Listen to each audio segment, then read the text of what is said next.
Hi, everybody, and welcome to the Australian Vintage Computer Collectors Zoom Catch-Up for November. Before I begin, I'd like to point out that this is being recorded so others can view this. I'd like to welcome Nathan tonight and ask him to introduce himself before we catch up with everybody and see what's been going on over the last month. So welcome, Nathan. If you wouldn't mind just telling us about how you got affiliated with this hobby and what you do, that would be great. Yeah, sure. No, and thank you for having me a part of the group. Nathan Clark, I've been collecting. Well, I wouldn't say that I've been collecting. I've got my original VIC-20 over here, but I've always been into retro computers. I took some time off to sort of work on career and family and that sort of stuff, and I got back into it recently, just sort of in the last couple of years. And I'm mostly a Commodore guy, so that's kind of the connection there. I've got a bunch of Apple 8-bit stuff here as well because I got a little bit of a childhood connection there. What I've been currently working on lately, I've got a cursed VIC-20, but yeah, Jason's laughing. I've got a cursed VIC-20 back here. It's really giving me the proverbial, but it's also fun at the same time because I'm breaking ground on, what I've had to learn to try to fault find it. So it feels like I'm coming close. But I said that about 2 weeks ago. So, so the process continues there. And I guess on a me front, I'm, in my real life, I'm a cybersecurity professional. I've been into cybersecurity for a long time. I was in the army for a long time before that. And it's cybersecurity is hard and it's not a problem that's easily solved. So I do this so that I can do problem solving that usually is resolvable. So this is what I do to unwind and relax, and it's good to be part of a community that does that. And we're trying to get a retro computer fair going here in Canberra, hopefully in the next few months. So that'll be really good to hang out with a really large group of like-minded people. So cool. What sort of Commodores have you got? Oh, it's probably easier to say. Which ones don't I have? I don't have a C116. I don't have a PET. And I've got just about everything else. So cool. Everything up to I don't do 16-bit, like I'm 8-bit guy. Not that 8-bit guy, but I'm an 8-bit guy. And so I don't have any Amigas or anything, but it's all, I've got pretty much everything else. Oh, cool. So I'm more of a repairer, preserver. That's my interest. I prefer to repair something, get it back out there so that somebody can enjoy it who doesn't necessarily have the skills to repair. And I keep a small collection of models. So I think I've got just about every single Commodore 64 revision, probably up in the cupboard. I'm not sure if you can see it, but yep. It's about there. They're all in pieces. But I've got just about every revision there. So awesome. Well, you're certainly in friends here, although we don't really understand this return them to the wild thing. We normally like to hang on to them, to make sure they're looked after. Yeah, I've done a few repairs for people who, they want to enjoy it, but they don't have the skills and the time or the capabilities to sort of sit there and make it work. And I'm really happy when I can get something into a working state and give it to somebody, and they can just enjoy it. Cool. So that gives me a really nice high. And I've been commissioned to repair a bunch of things. So 64s and VIC-20s. My most recent repair was a VIC-20. I actually returned that to the owner with a working main board in it, and I kept the main board that was broken. That's the cursed VIC-20.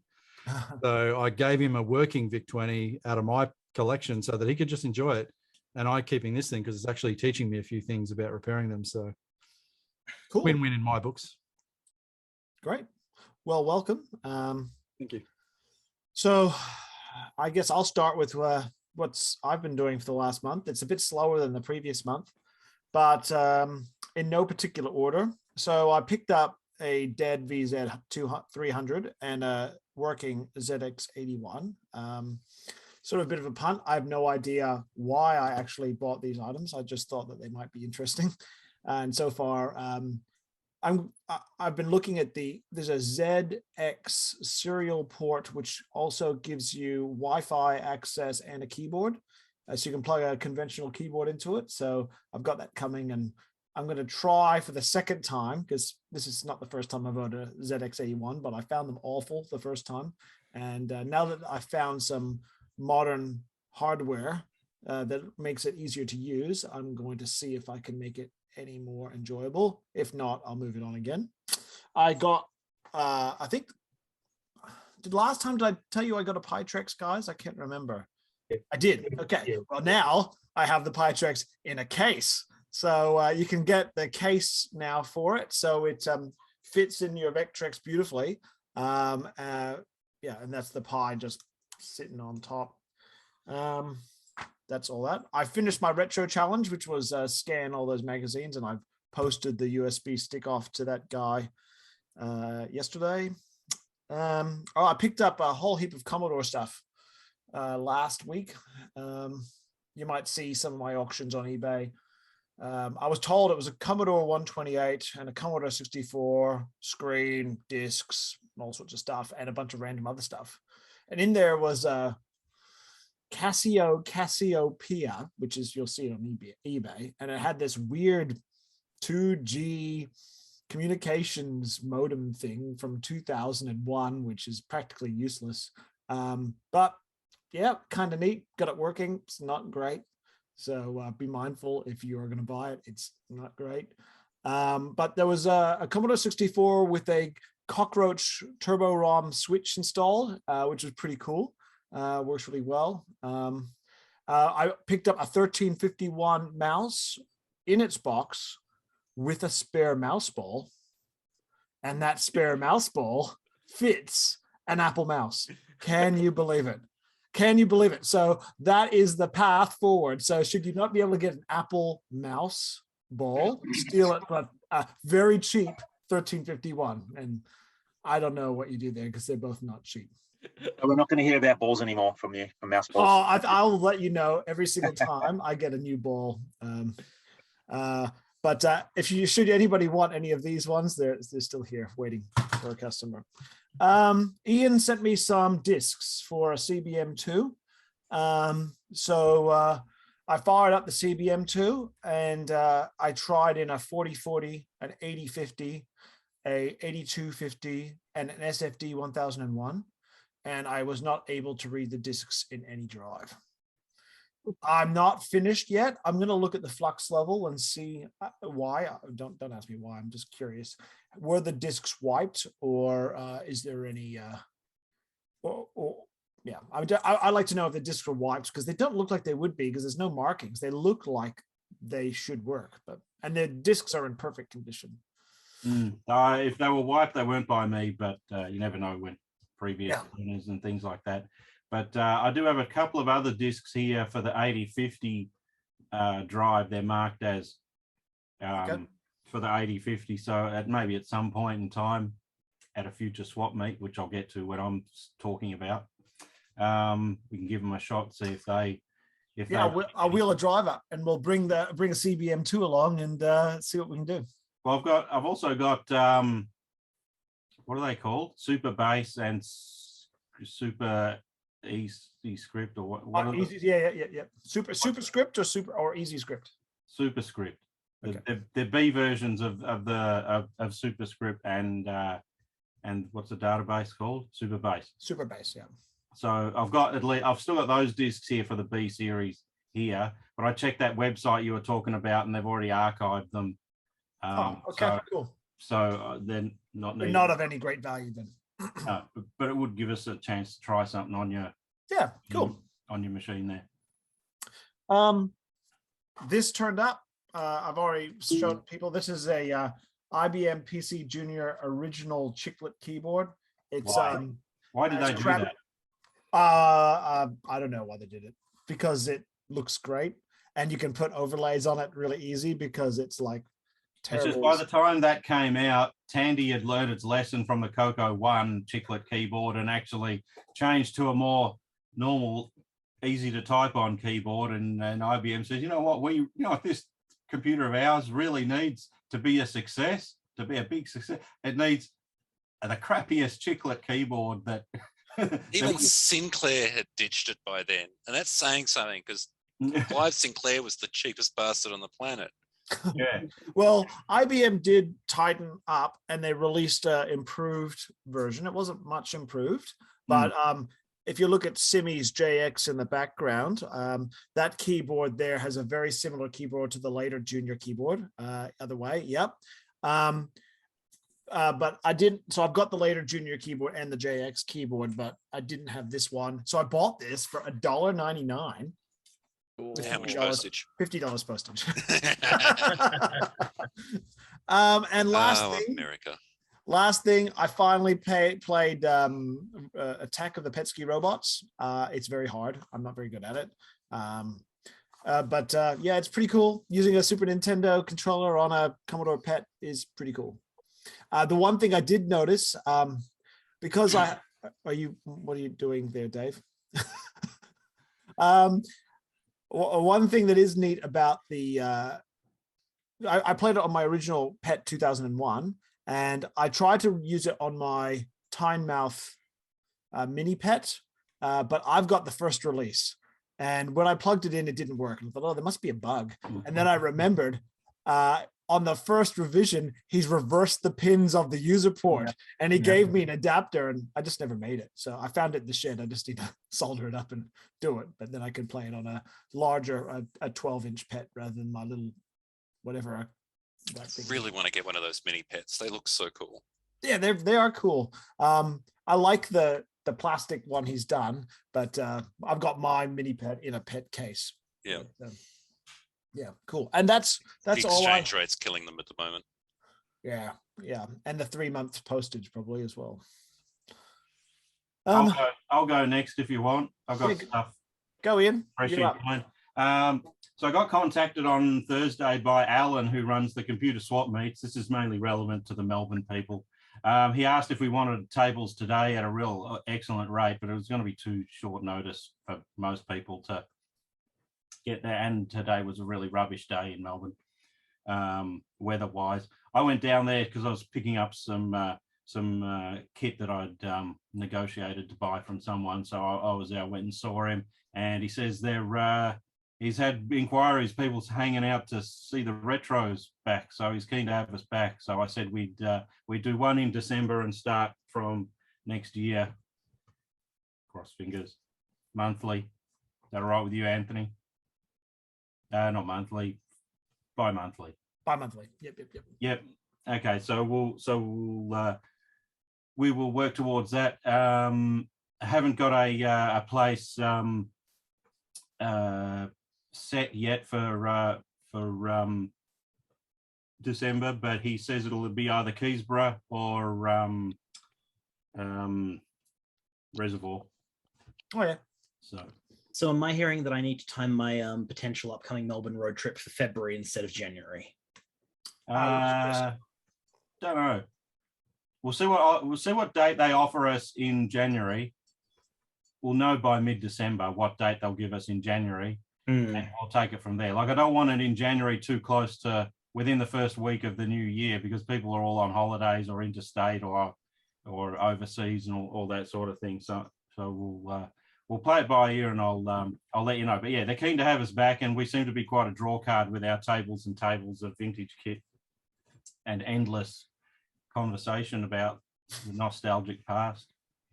And occasionally people walk up to us with some crap, don't they, that they don't know what to do with, and it's quite a bit of fun.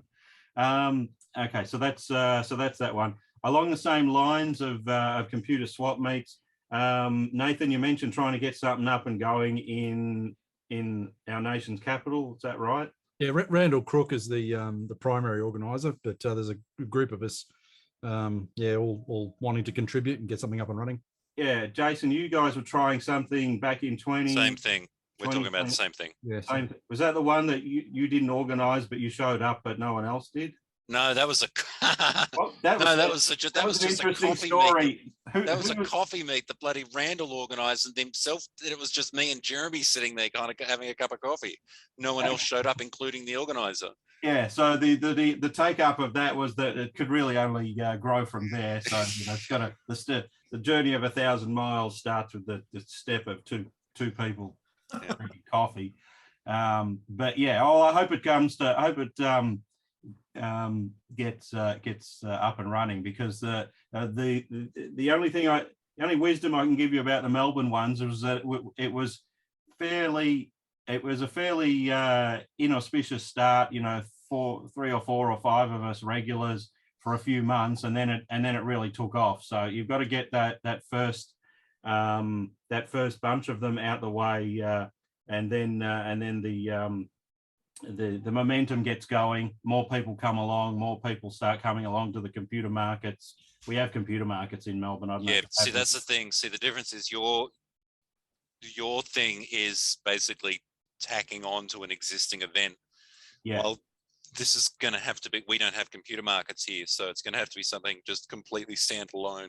Well, we used to, not anymore. Yeah, we used to, not Yeah. for a long time Yeah. though. Do you I have lived any- in Melbourne in the computer markets heyday, like the late 90s and the early 2000s, and they were amazing. Yeah, well, I thought they were- they're amazing now when we're there. Otherwise, the rest of the time, they're actually, I don't know if Alan's listening to this. They're still pretty good. Yeah. Put it that way. Yeah, let's put it this way. It used to be amazing. It used to be I can amazing. remember going there in the Yeah, when that have been in the 90s. Wow, Yeah. early 90s, amazing. Yeah. No, no, even into the 2000s, you'd go and you'd come away with like an entire computer for change in your pocket, you know, Yeah. Yeah. because everything was so cheap. The other thing I do when I'm not doing computer swap meets and general collections of old equipment is I go to Hamfests because I get a lot of electronic components and obsolete parts and things like that at Hamfests. So if there are any Hamfests running in and around Canberra, they often have tables set up there. You can set yourself up and that sort of thing. You're not aware of any, Jay? No, there's nothing like that here. Okay, cool. So that's an update on the computer swap meet. I picked up some during the week. One of my regular hoarder types who I buy stuff from out in Gippsland. I went over there and filled my SUV with just anything that I thought had any value, and got some really weird stuff.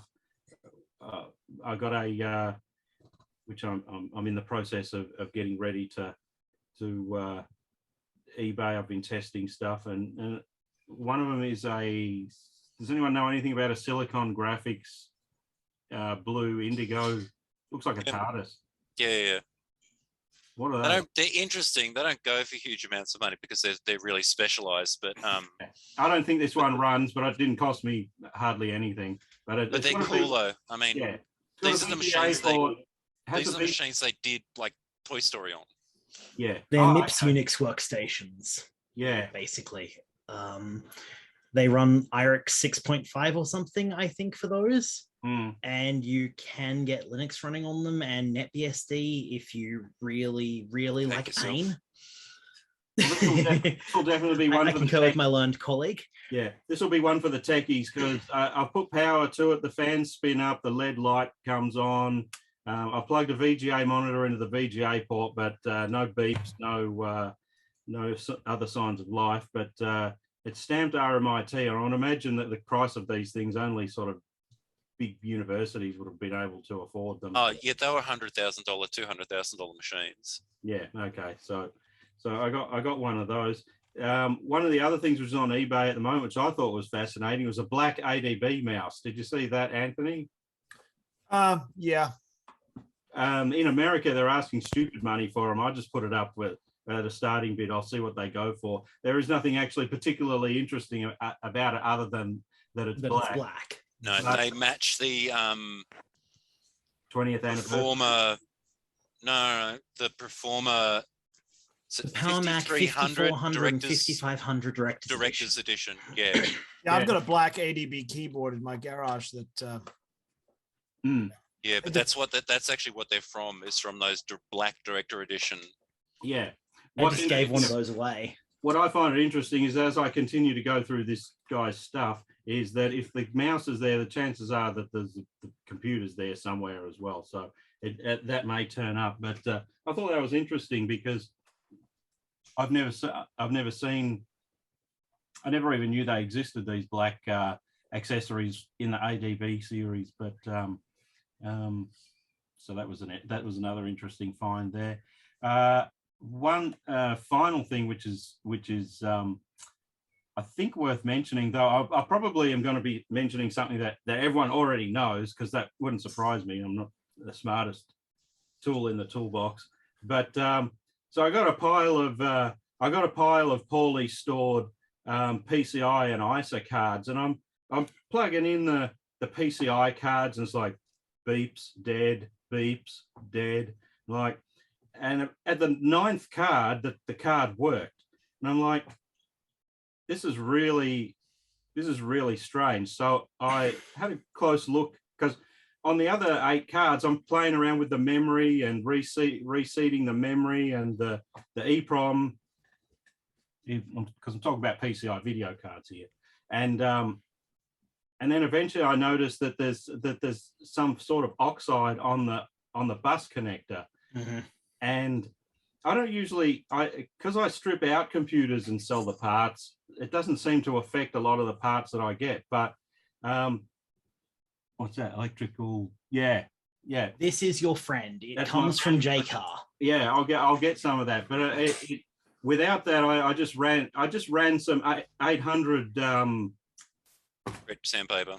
Yeah, 800 grade sandpaper down each one, and all of the 8 cards came back.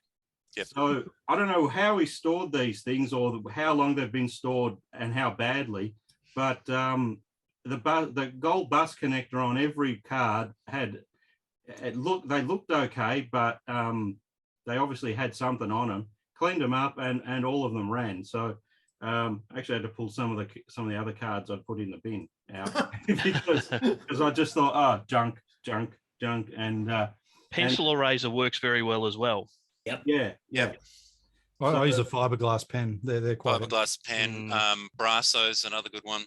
Yeah. So talking about old, video cards which have usually a PROM on them and socketed memory. Yeah, like little S3 trios and stuff like that. Yeah, stuff like that. Even before starting on the PROM and the memory, I'll just clean the bus connector really well and give it a shot. And so some of the cards I'd found there were fairly decent ones, not in the range of 3DFX things, but 4 meg diamond stealth and things like that, which are a good middle of the range PCI. Yeah, they just predated through the Voodoos. Yeah. So maybe try that on the connector of your Voodoo, Jace. Oh, I did that. I did. That was like one of the first things I did. Is your Voodoo dead? Yes, the Voodoo 2 that I got turned out to it boots, like you plug it in and it boots. Can't spend all day testing these worthless cards. Worthless cards? It's like a $300 card. I know, I say that. Like it boots and it runs and everything, but as soon as you try and spark up anything like a game that uses Glide, it's just full of artifacts and bad textures and stuff. Yeah. So where do we get these really, really short VGA patch leads anyway? Because I have this Voodoo 1 here. I have a machine that I can theoretically test it in. Well, I've got a cable and a dead Voodoo 2. I hope to replace that soon. Yeah. So I think that's all I've really got to talk about. But I'll if something else springs to mind, I'll butt in. How's that sound, Anthony? Sounds good. Sounds good. So who's next? Okay. Good. Why not?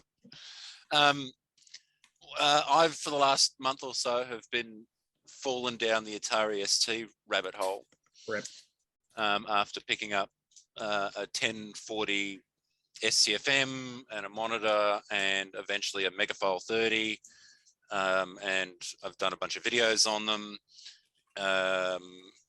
So I kind of fell down that rabbit hole. I'm just getting ready now to do the last one, which is all on the actual games and stuff for it. But I have managed to do 3 videos in a row and only mentioned the Amiga once. So I was pretty happy with that. now I've got a 4 meg 520 STE on the way, which should also be interesting to poke at, because there's a lot of like there was stuff from back in the day, but there's a lot of modern homebrew stuff that's written specifically for the STE, so it'll be interesting to have a look at. What else? I'm waiting on. There's 3 big things I'm currently waiting on. One is an Ultra Satan for the Atari ST. The other one is a DDI5 for my Amstrad CPC, which also basically it's a GoTech and a 512K memory expansion all in one, and also waiting on a 48K upgrade for an Atari 400 that I have.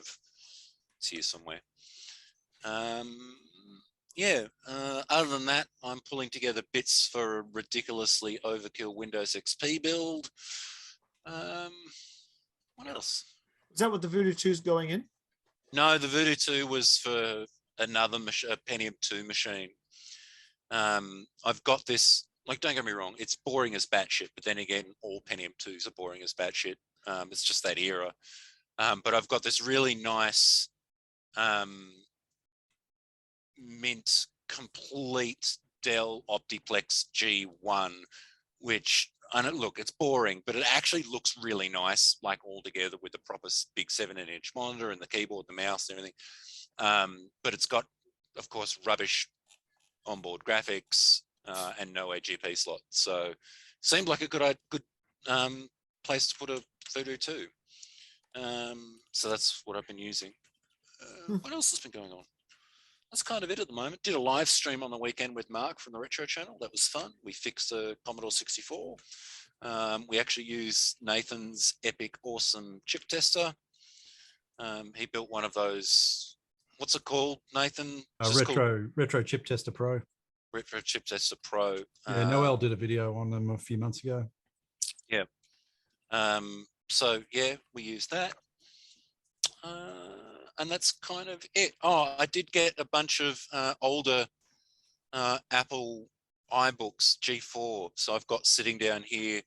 It's funny, I got a G4 Titanium, which is the one that everyone wants, and a G4 iBook. And it's actually the iBook that I like the most. I've got no idea why, but I do. Is it the 12-inch iBook? iBook is a nice machine. Is it the 12-inch white iBook or the Daggy clamshell? Yeah, that was my favorite. I had one of those myself. Yep. I like how the Apple logo glows in the back. Yep. I just love it. It's a just beautiful machine. It's a cute little machine. Yeah, great one. And so I dropped, because being a G4, everyone goes, oh, I dropped 10.5 on it because it's obviously the last of the OS X that runs on a PowerPC, on a G4. But I actually dropped 10.4 point whatever on it because it's the last one that actually gives you the classic environment. And yeah, Tiger, isn't it? Tiger. Yep. Yeah, Tiger. Like Unreal Tournament under classic. I don't know what they did with that classic environment, but it actually runs really, really well. So I, like Unreal Tournament under the classic environment on this thing just runs stunningly. It's really good. Cool. Halo didn't though. Did they do Halo? They did a Halo port. They did a Halo port for it, but it was horrible. But the Halo, even the Halo port to Windows, the original Halo port to Windows was terrible. So that's no surprise. Yeah, I was running it on a Mac and a Windows machine at the time. The Mac version was pretty bad. But then again, the laptop wasn't too overpowered either. Is that was it Halo Combat Evolved or whatever it was called? No, original Halo. Back when they used to release Halo simultaneously on the computers along with the consoles. Just very quickly, I think it was Rob, the can of contact cleaner. Was it who was waving that around? It was Horse. That's me. I got this stuff, but it's ridiculously overpriced for how much it is. Also from Jaycar, it's the Deoxit D100L, which is this little thing here. And it comes with a little like nail brush doohickey The deoxits are optimized for getting rid of oxidation on things like audio connectors for the most part. Yeah. Stuart This just I popped up a can basically of CRC contact cleaner, which I can also recommend. I basically this single-handedly saved that Apple II Plus board that I Yep. spent months on, because it's really good for like getting into sockets. Yeah, it's penetrating. Yeah. Well, just in the sense that you can get in there with the brush and kind of go and agitate it a bit. Anyway, this stuff's really good. And it might be tiny, but you actually use very, very little of it. Oh yeah, these are all excellent tools to have as long as you're using them in the right places. Yeah. I've just found for getting into PCI slots especially, just spraying in with the little tubing, and for card edge connectors, this stuff works really well. It's really economical. And it made one of my modern ThinkPads actually see the second SODIMM. Oh, okay, cool. Yeah, it's great until 3 seconds later where you lose the little straw. That's why you keep 3 cans around at once. I've been using the WD-40 contact cleaner that you get from Bunnings. Now I'm not sure. Except it doesn't come. We don't get the one with the straw. No, I grabbed the straw off a one of the air dusters that I use in J-Car, but I'm not sure if I recommend it because it's really hard to operate the switch. So it seems to only have 2 settings: spit, wet, gas, or fire fucking hose. Yeah. So but that's WD-40. You got to remember, it's basically designed. It's designed for like ham-fisted mechanics. Yeah. I definitely feel like one when I'm coating my room in it, just to get one bit of. Although it's going to come in handy because I've got a Commodore 128 with this really weird oxidization on the motherboard, which has really caused it to become unusable.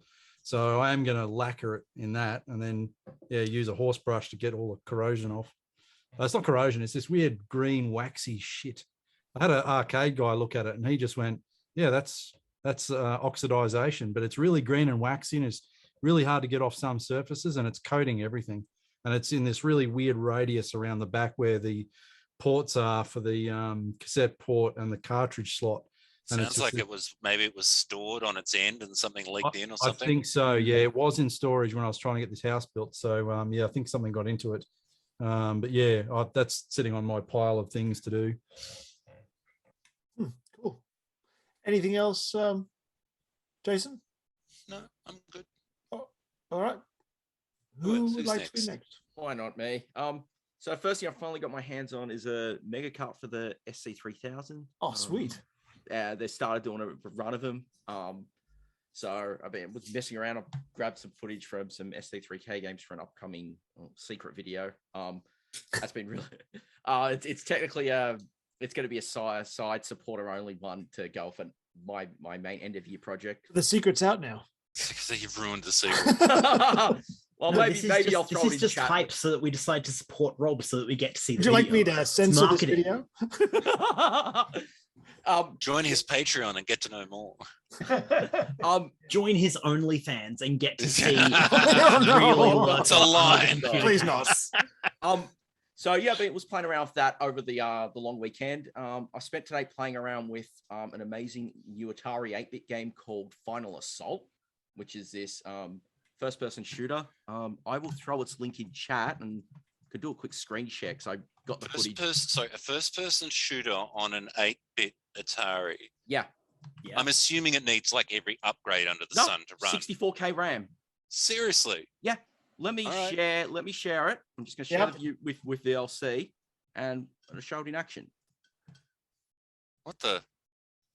This looks Okay, like I can like kind of Okay, I can okay. make it out.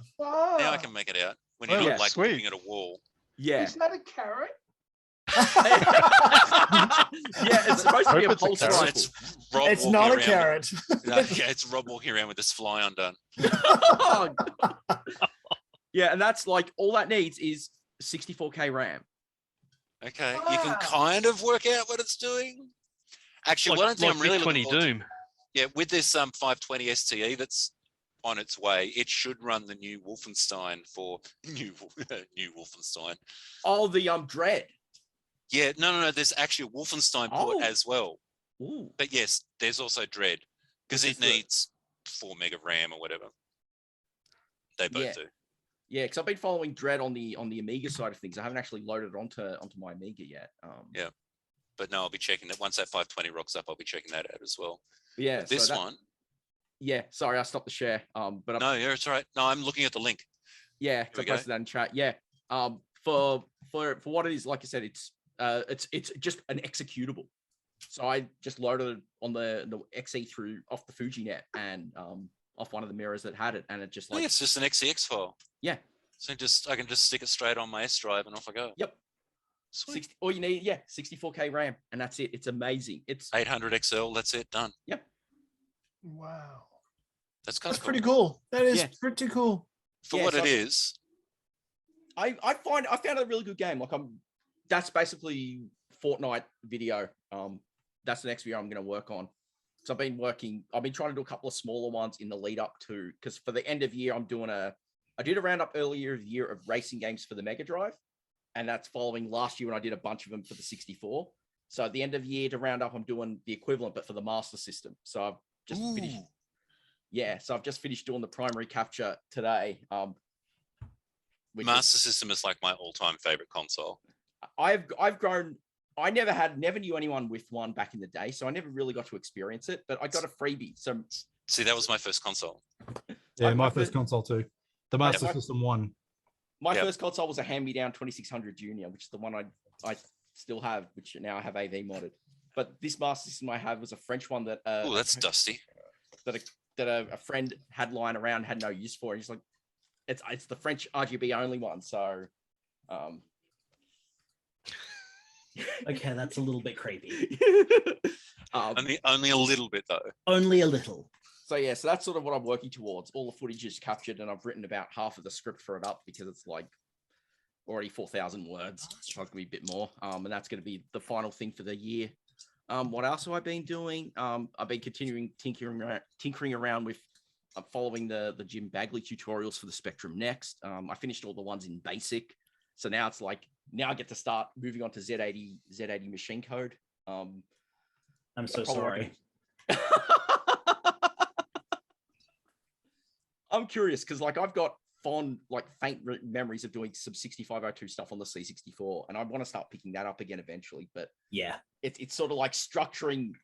For me, these are really good to just structuring like the game loop and all of that stuff. And the Next is a nice little fun system to tinker with. So I'm looking forward to continuing those, and hopefully.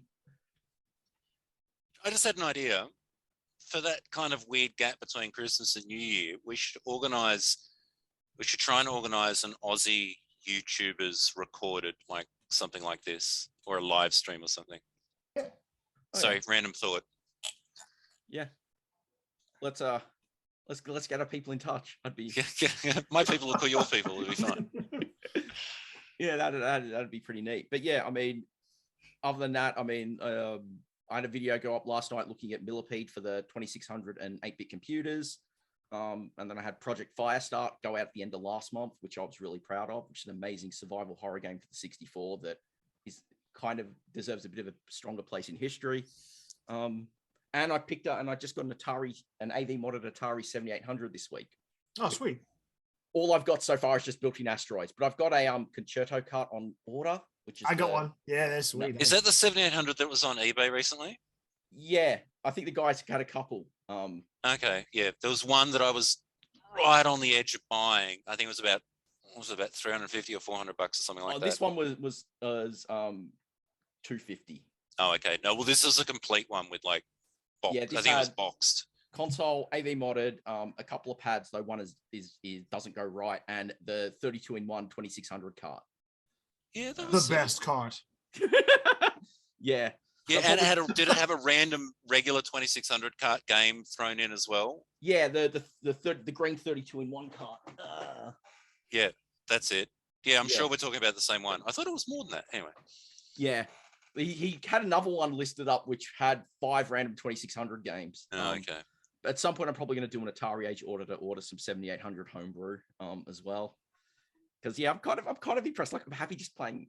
I've always like that was one of those ones I saw as a kid because I had the 2600 and seeing the 7800 ads is like, ooh, even though it's a bit of a weird system in terms of what it did. So that was a weird system. They really was the 7800 that got massively delayed. Yeah. Yeah. And so by the time it came out, it was like, It was sort of re-released. It was sort of so Warner had the 7800 and released it, and then it stalled, and then Tramiel released it again. Yeah. yeah. But But like, the thing is, by the time it got its second release, both the NES and the Master System had basically taken over, and the 7800 looked a bit. Yeah. I mean, having the same sound as the 2600 and putting the Pokey chip in the cartridges is just stupid. Yeah. Yeah, that's the design decision. It's like, no. It's like, oh, let's just put in, no one wants any better than 2600 sound. Yeah.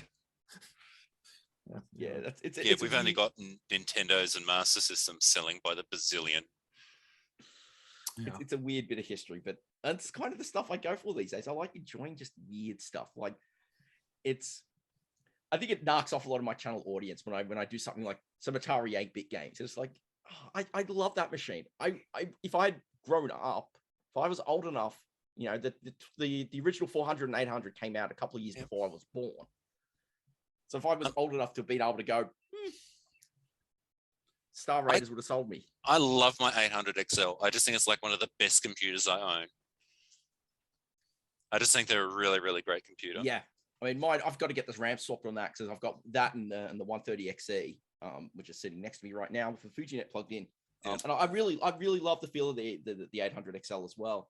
Definitely. There's my 600. Oh, nice. Nice. That's the one that's got the memory upgrade. Yeah. Look, when I was a kid, I was given a Atari 400 as a computer that I used in 1983, 83, I think. And I know the 400 is a terrible keyboard, but I really enjoyed that computer. So for me, as much as I like the 800 XL, the 800 is the machine for me. Oh, look, the 800 is still my, like, there's only a couple of machines now that are really on my, like, Grail list, and they are PET and 800, Atari 800. If I got those two machines, I'd be a very happy man. Yeah, but once you start, then you need to get like the 810 disk drive, like you can see there, because that matches the and then the 410 stereo, then the 410 stereo tape deck, so you could get those tapes. Oh yeah, yeah. Well, they never had an official monitor at least, so that's one expense spared. Yeah, that's right. Yeah, my current white whale list of basically unobtainium is the if I had the stupid money for it, would be an X68000, just because that era of Japanese home computing. But it's like I'll just wait for that core to appear on Mister. That's my feeling about that. There's actually been a couple of 800s on eBay recently. There have. One was a complete working PAL machine that went for about 450 or 500 bucks or something like that. And then there was a kind of semi-broken NTSC one that still went for like 450 bucks last week. 500 is cheap for an 800. It's worth every penny. I paid 300 and change for my 400. It's about what I paid for mine. What'd you pay, Dave? Yeah, I got it at that auction. It was a little under 300 bucks. At that auction. That auction. Yeah. The auction of note. Is that the one at the end of 2019? That's the one. Yes, the Yarra Valley auction. Yeah. I actually wonder how many people from this group were there, because I know Ian was there with me. I was there. Yeah, I put a couple. I don't know if I knew you then, though, Dave. No, I knew of Ian very vaguely back then. But I found my receipt just the other day when I was cleaning up, and let's put it this way: the buyer's premium was a little over 250 bucks. Yeah, I think you and me might have spent the same money. Yeah, it was a bit over $2 grand. Too much. Yeah, too much. It filled the whole back of the car and then some. Yeah. Anyway, do you have anything else to say, Rob? Before no, that's pretty much all me. Yeah, cool. Who's next? I've got some stuff that's been happening. Go. But just first, on the topic of Atari 2600 sound, I think it was Jack Tramiel who said bleeps and blorps ought to be enough for anyone. Yeah. Yeah, famous expression. Well done. So I've finally dug out the Apple IIGS hard card thingy, which is very, very satisfying. Now I just need to find where I put my 2GS. That's how this goes. Are we talking like a focus drive? Or are we talking about a CFFA 3000 or what? Neither. Technobyte's classic IDE. Oh, there you go. Yeah. What is it, a modern version of an actual vintage hard card? Yes, you could theoretically plug an actual hard drive into this. It has a standard IDE connector. Okay. But I don't think that anyone's actually going to a bad idea. find a hard drive these days that is small enough. Yeah. Yeah, I've got a Focus controller, which is very similar to that, but it physically has a laptop hard disk from, Yeah. late Yeah, a true 90s, hard card. 2000s screwed into the side of it. But it's dead. So I feel like how you'd get that vibe is to use one of these micro drives. Yeah. So you actually have a tiny little hard drive. Other thing on the iBook G4. Just grabbing this earlier. This is my recent acquisition. It's a cool. cute little PowerBook G4. It's a G4. PowerBook one. Oh, okay. Yeah. Which basically means it's a jumped up iBook G4 with pretensions. Yeah. And this baby was found on Marketplace, advised as untested. And well, this might have been the best $20 I've spent recently. oh, okay. Works just No. fine. Nice. The other thing I've been really looking for recently, I don't know if anyone has seen my plaintive cries into the dark, Yeah. looking for those guys who have like boxes of motherboards. I have a box of motherboards, but I don't have any that are brand new. I saw your post, and the moment you said you want a brand new one, I was like, Hey, it doesn't have to be new in box. Like realistically, even something new in box, I'm going to have to recap by now. It So doesn't what- matter. what- It's all what going are to you need looking some for work. again? so what are you looking for? I'm looking for an FIC PA 2013 or a VA 503 plus, but preferably the PA 2013. Can you tell me what processor that takes? Anything from Pentium Classic to a K63 plus. Okay, so so it's it's a like a socket 3 socket board. 7. It's a Super Socket Sorry, 7. Super Socket 7. Sorry. I'll go have a But- look at my Super Socket 7 boards and say this is what I have. But And the then you reason I can say, mentioned I don't want any of that. the reason I mentioned this is because that's sort of the other thing I've been getting back into. A few years ago, I was doing kernel maintenance work for a Linux distribution very much aimed at keeping older computers in the game.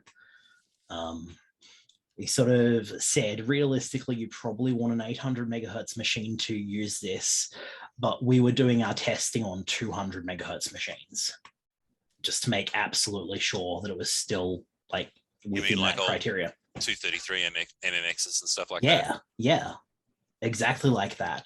And I've decided that now, you're sort of after that last motherboard, which I've sort of recapped, brought back into spec and got running, I've decided that now is the time to like go for the Super Socket build, the Super Socket 7 build that I've wanted for years, and say this is a good excuse to be testing out my own work on this sort of older hardware. I'd Yeah, apply, but but People keep talking about this stuff, and I'm looking around my office, and I keep pulling out, going, "Oh, I forgot I had that." Yeah, you just pulled out a PowerBook Duo with a what looked like a microdock or a Farallon Etherdock, maybe.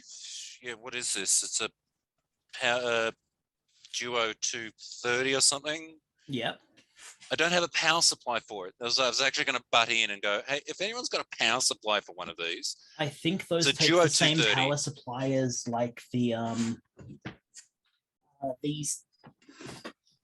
it's different to the G3, G4 stuff. It's got a slight. They've got a slightly smaller plug. No, it takes the power bricks from these Oh, okay. Yeah, that looks about Specky. right. fuckers. Yeah. Like this power supply, the older G3 TRS with the barrel, Yeah. will power a Duo. Oh, okay, fair enough. Anyway, I'm looking for a power supply for a Duo, just if anyone. Oh, Okay. no, I actually pulled out. I forgot I've got sitting here to do something with It's a compact Armada 7770 DMT. Basically, it's a 233 MMX 800 by Lovely. 600 active matrix.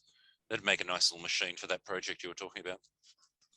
Well, if you're interested in testing, reach out. I'll link you to where we keep our binaries. Righto. Give it a crack.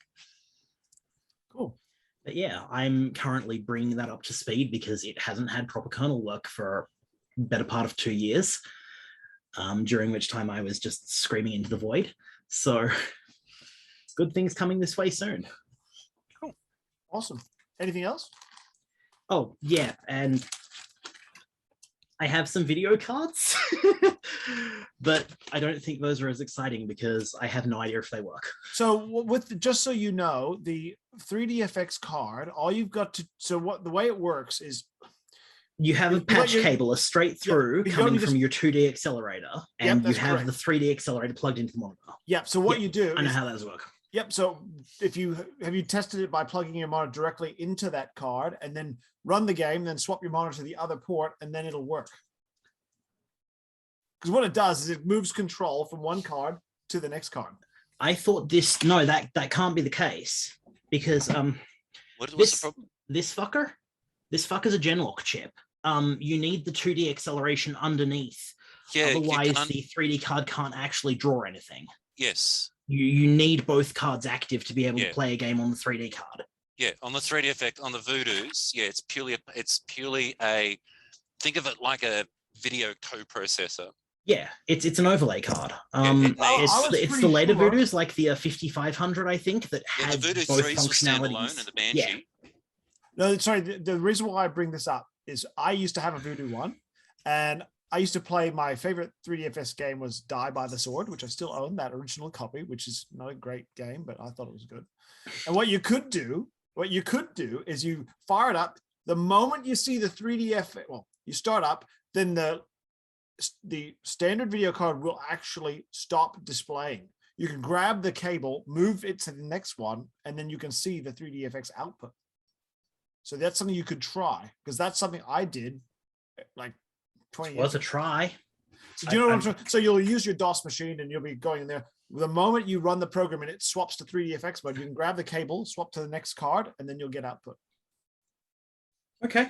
Have a try.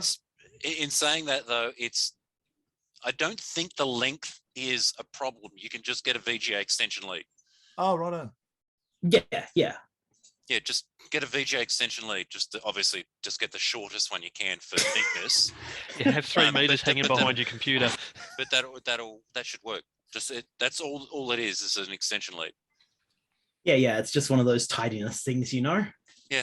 But if you just want to be able to test to know if they work or not. I mean, what are they? $20 or something on eBay? Yeah, good idea. Good idea, Jess. Cool. Anything else? Nope, that's where I'm at. Cool.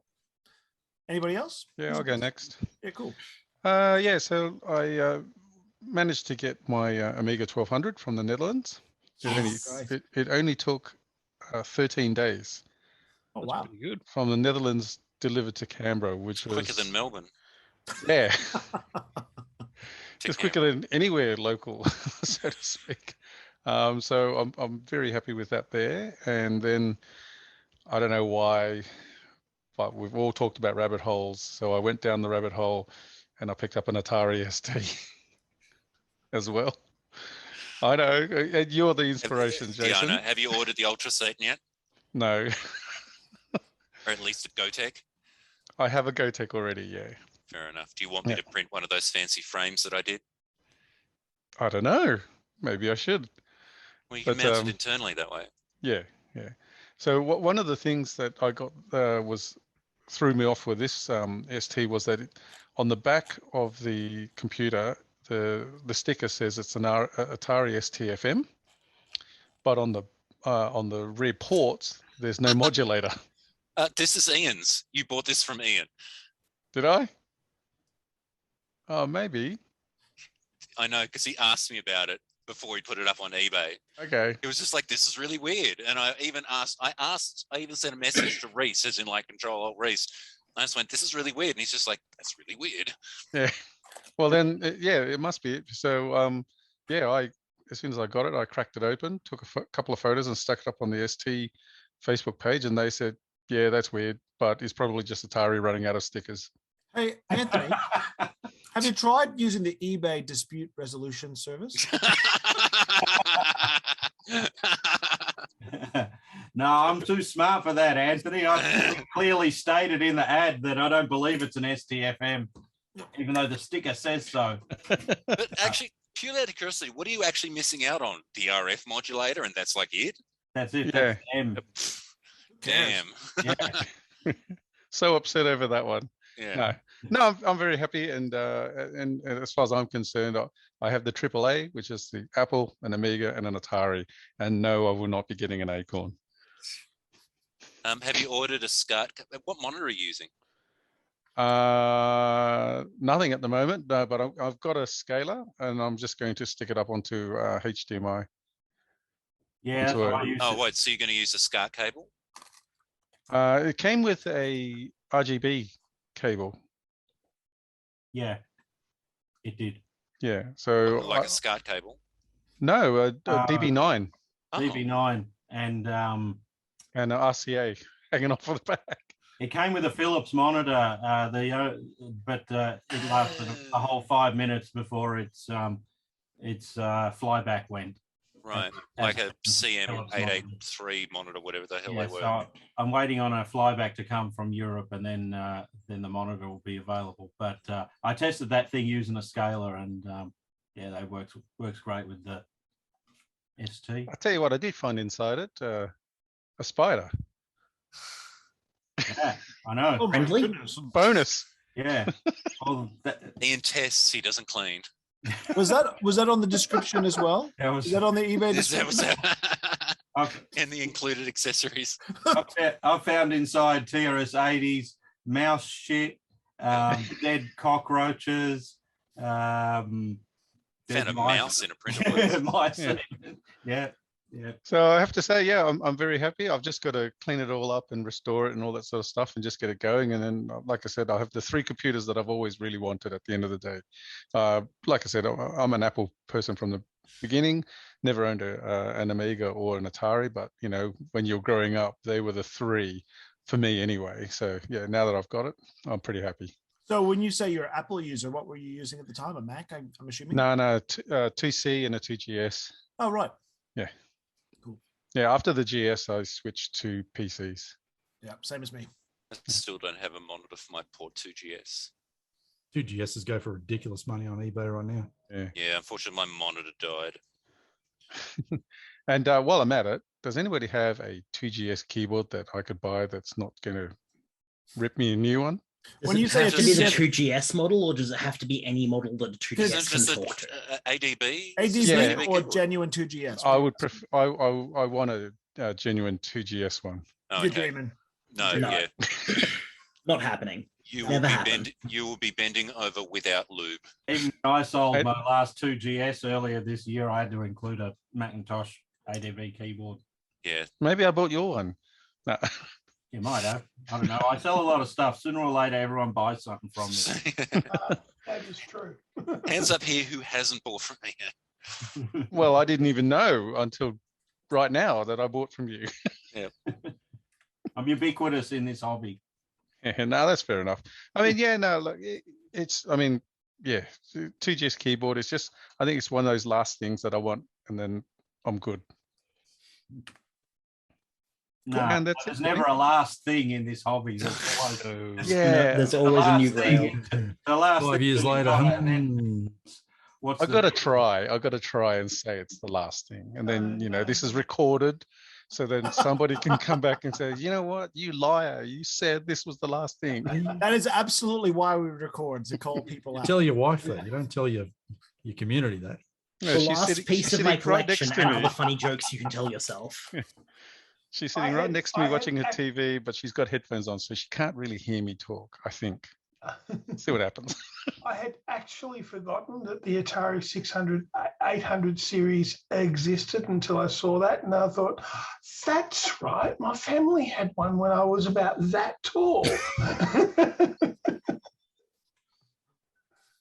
This is a Yeah, no, bloody I've got both the dangerous 800. group.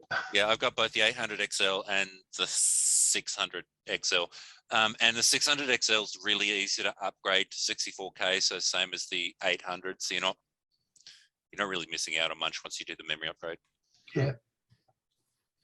I've got an 800 XL. I'm going to start bringing it to the swap meets to demonstrate. They're just such a nice machine. Yeah, they're gorgeous. I put a Sophia DVI in my 800 XL, so it's got like full digital DVI output. Wow. Cool. The only thing it loses is the funny color stuff they used to do. Apple does it with the NTSC. The artifacting. Yes. That doesn't apply. Like I presume it's an NTSC machine then. No. PAL machines don't do the artifacting. Well, I didn't think so. When I did the video, I had a whole bunch of people going, "Oh, you're going to lose artifacting," and I was thinking to myself, I don't think I would have had artifacting to begin with. No, you won't on a PAL machine. If you run something like Choplifter or David's Midnight Magic, you'll get like the vertical stripes. Yeah, Wolfenstein I think is another one. Yeah, yeah. Any of those Atari games that were ported from the Apple tend to do it because they never tweaked it because you have to drop the res to recolor it properly. Right. Okay. Fair enough. Cool. Anyway, interesting to know. Cool. But anyway, love the Atari 8-bit. So Anthony, or nothing else? I'm good, thanks. Now, who's next? I'll go next if you want. Okay, I had two volunteers, so let's start with Greg. Go, Greg. Yeah, look, haven't been doing a huge amount. Started the restoration of that second Amiga finally once visitors were allowed in the home, and stripped her right down, and found we've got a faulty CIA chip, so currently negotiating with Nigel Rhodes about some replacement CIAs. But found it had a Samsung keyboard. We stripped it down, cleaned it, and found that we had a non-functioning spacebar and a couple of other keys. And probably saw I posted something on the Buy, Swap and Sell group asking if anyone else had a keyboard or controller. But I had a guy by the name of Tom Walker reach out who had a Samsung keyboard and he'd managed to repair the membrane before. So sent it down his way and it's on its way back now. He managed to repair the membrane and it's all fully good to go apparently. Wow. Is Tom Walker the guy who did that A1000 restoration? Don't know. The one that had chunks taken out of it and you look at it at the end, it looks brand new. I think you're right. Yeah, geez, he did an amazing job. I bought something from him and I can't even remember what I bought from him. The name rings a bell. He's based down Mooney Ponds way. Yeah, but also managed to get my hands on a Commodore C64. Guy had on auction here up in Ballarat, and it went off first time. I missed out for about 300 and something, and apparently the guy came back to him and said, "Oh, mate, I didn't know it didn't come with a disk drive." Anyhow, he relisted it, bid it again, and got it for about $200 with paddles and joysticks and other bits and bobs, and then reached out and got in contact with Dave. Dave fixed me up with a 1541, the white coloured drive to match. So I've managed to start this quest now of acquiring all the machines I had as a child growing up. So what started as just playing with the Amigas is now the Amiga and the Commodore 64, with the next one probably being the VIC-20, and then the last one will be the Intellivision. So... Have you got the Intellivision yet? Not yet, no. Yeah, okay. Yeah, you're amongst friends. Yeah.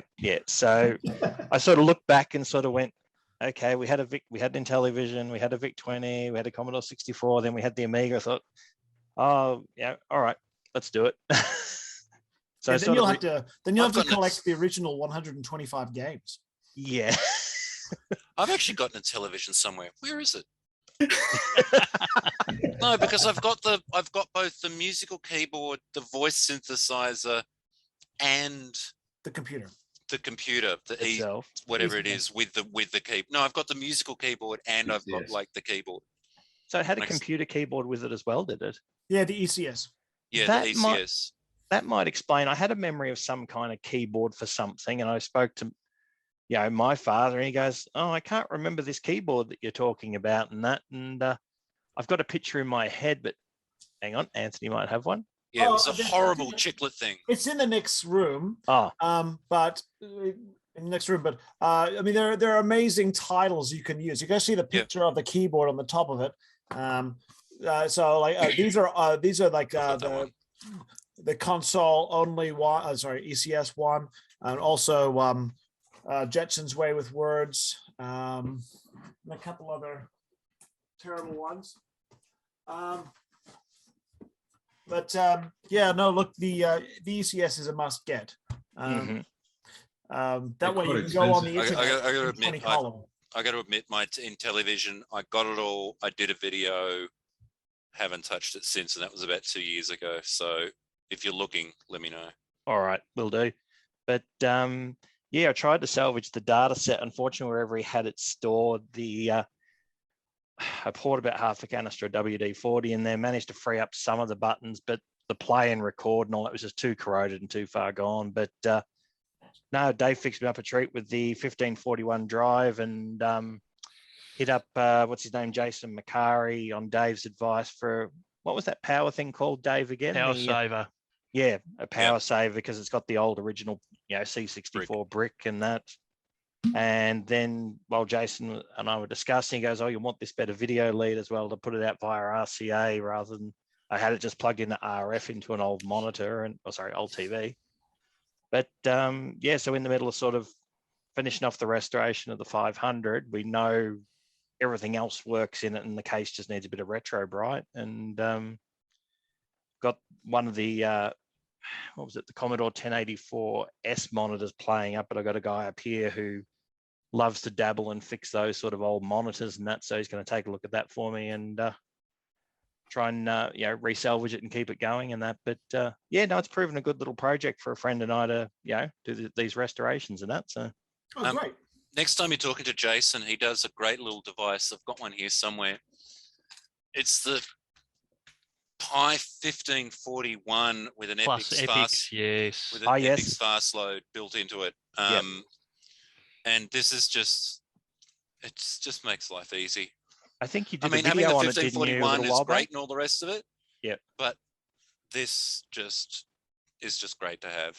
It uses a Pi Zero, doesn't it? Yeah. So there's a Pi Zero in the bottom. Yeah. And then the Pi 1541 plus an Epix fast load. And it just plugs in IEC cable. Yeah.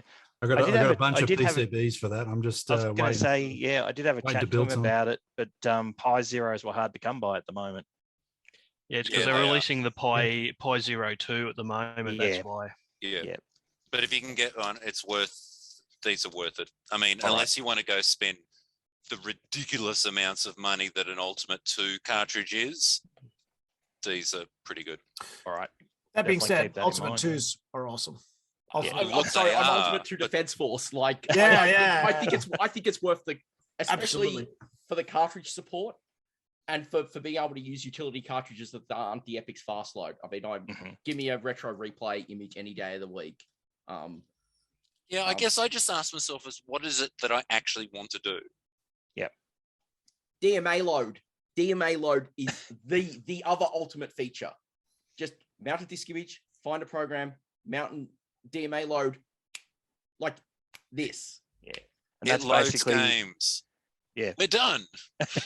And look, that's the major thing is sort of rekindling, those childhood memories and stuff of, particular classic games. The other thing that's cool with the Ultimate 1541 is its ability to store tape images. So you can actually use it to load tape games, tap files. I love tap files. So it'll hold tap files as well, will it? Yeah. Yeah. You have to buy an extra cable. But yeah, if I could, the camera was good enough, I'd hook over to the 64 setup. And the latest firmware has 1571 and 1581 support. Brilliant. Can I ask a dumb question? How do you upgrade the firmware on this? So you go to the website, you just download the file, copy it to the root directory, power it on, you just select it, and it just does it for you, and then you just switch off.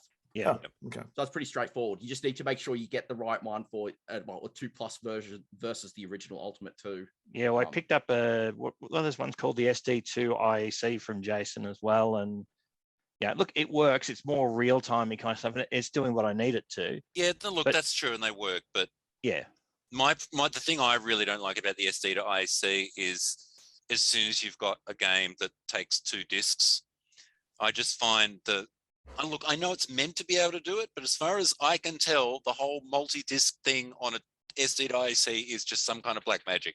Yeah, well, I haven't been able to I've only dabbled with one game today. Well, this has got a screen, and that's the main thing I like about this, is it's got a screen and buttons. I love being able to just hit the middle button on the Ultimate and have it take over the actual 64 screen. Yeah. Yeah, but no, that's mainly what I've been up to. All right. So now the other volunteer was Doug. So far away, Doug.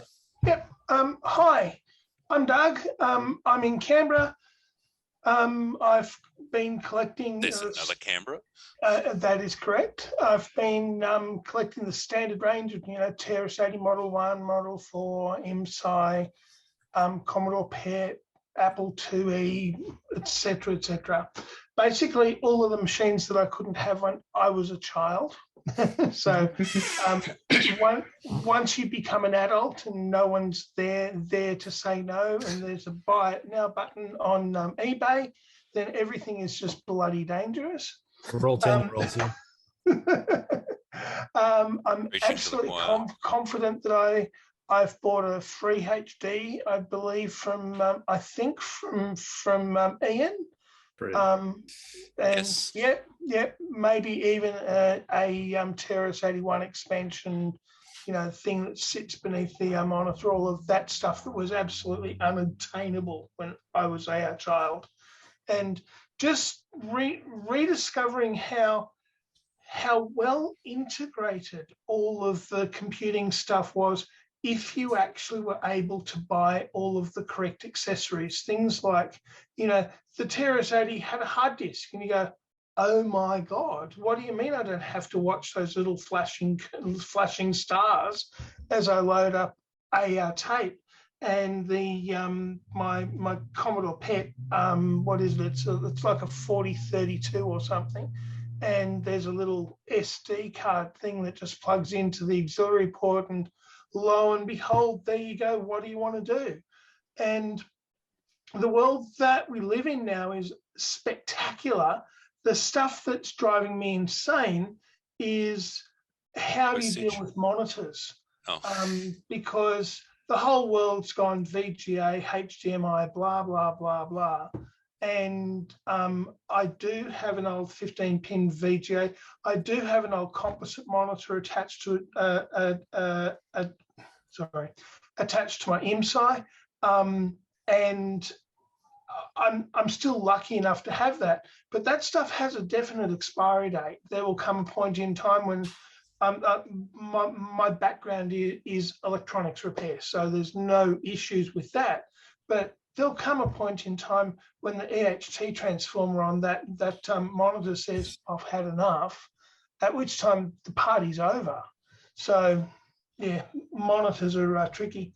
Then you end up down the rabbit hole of upscalers like OSSEs and RetroTinks, and the big bottomless rabbit hole that Rob's found himself in. Absolutely. So yeah, so that's kind of the stuff that I'm just starting to do the survey on.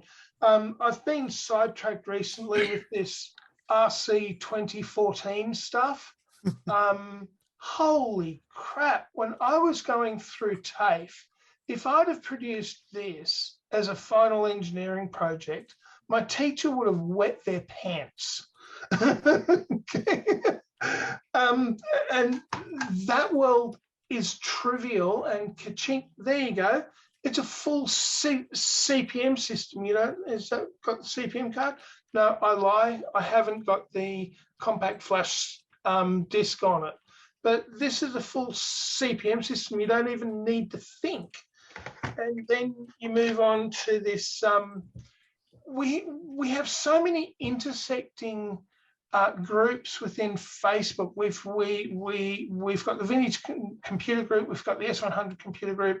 We've got this whole N8VEM mob who designed these little ECB bus boards. So this is an ECB Z180.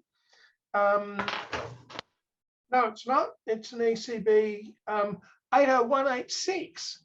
Like, my God, that thing runs MS-DOS. And then an ECB video card, which is just waiting for me to get the appropriate socket, which I can't just go down to JCAR, of course. And dual SD cards that look like hard drives as far as MS-DOS is concerned. So, I mean, our world is astounding. And the other show and tell that I have is these stupid little things. I know, right? I've got 6 of them at my place at the moment. I got 5 on the way. I was going to buy 1, and then what's his name got back in touch with me. He goes, "Do you want 4 more?" That's what happened to me. And these things are just, you know, you go clickety clickety click. They haven't been wiped. So this thing's full of videos of primary school kids looking into the camera and doing this.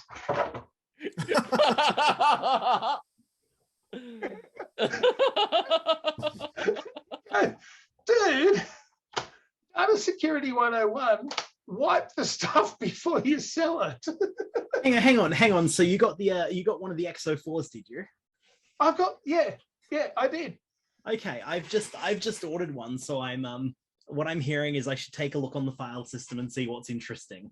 Absolutely, totally cool. I mean, look, they all came out of one of the Victorian primary schools. The file dates that I've looked at tell me the last time they were used was about 2014, 2015. They run Android 4.1.3.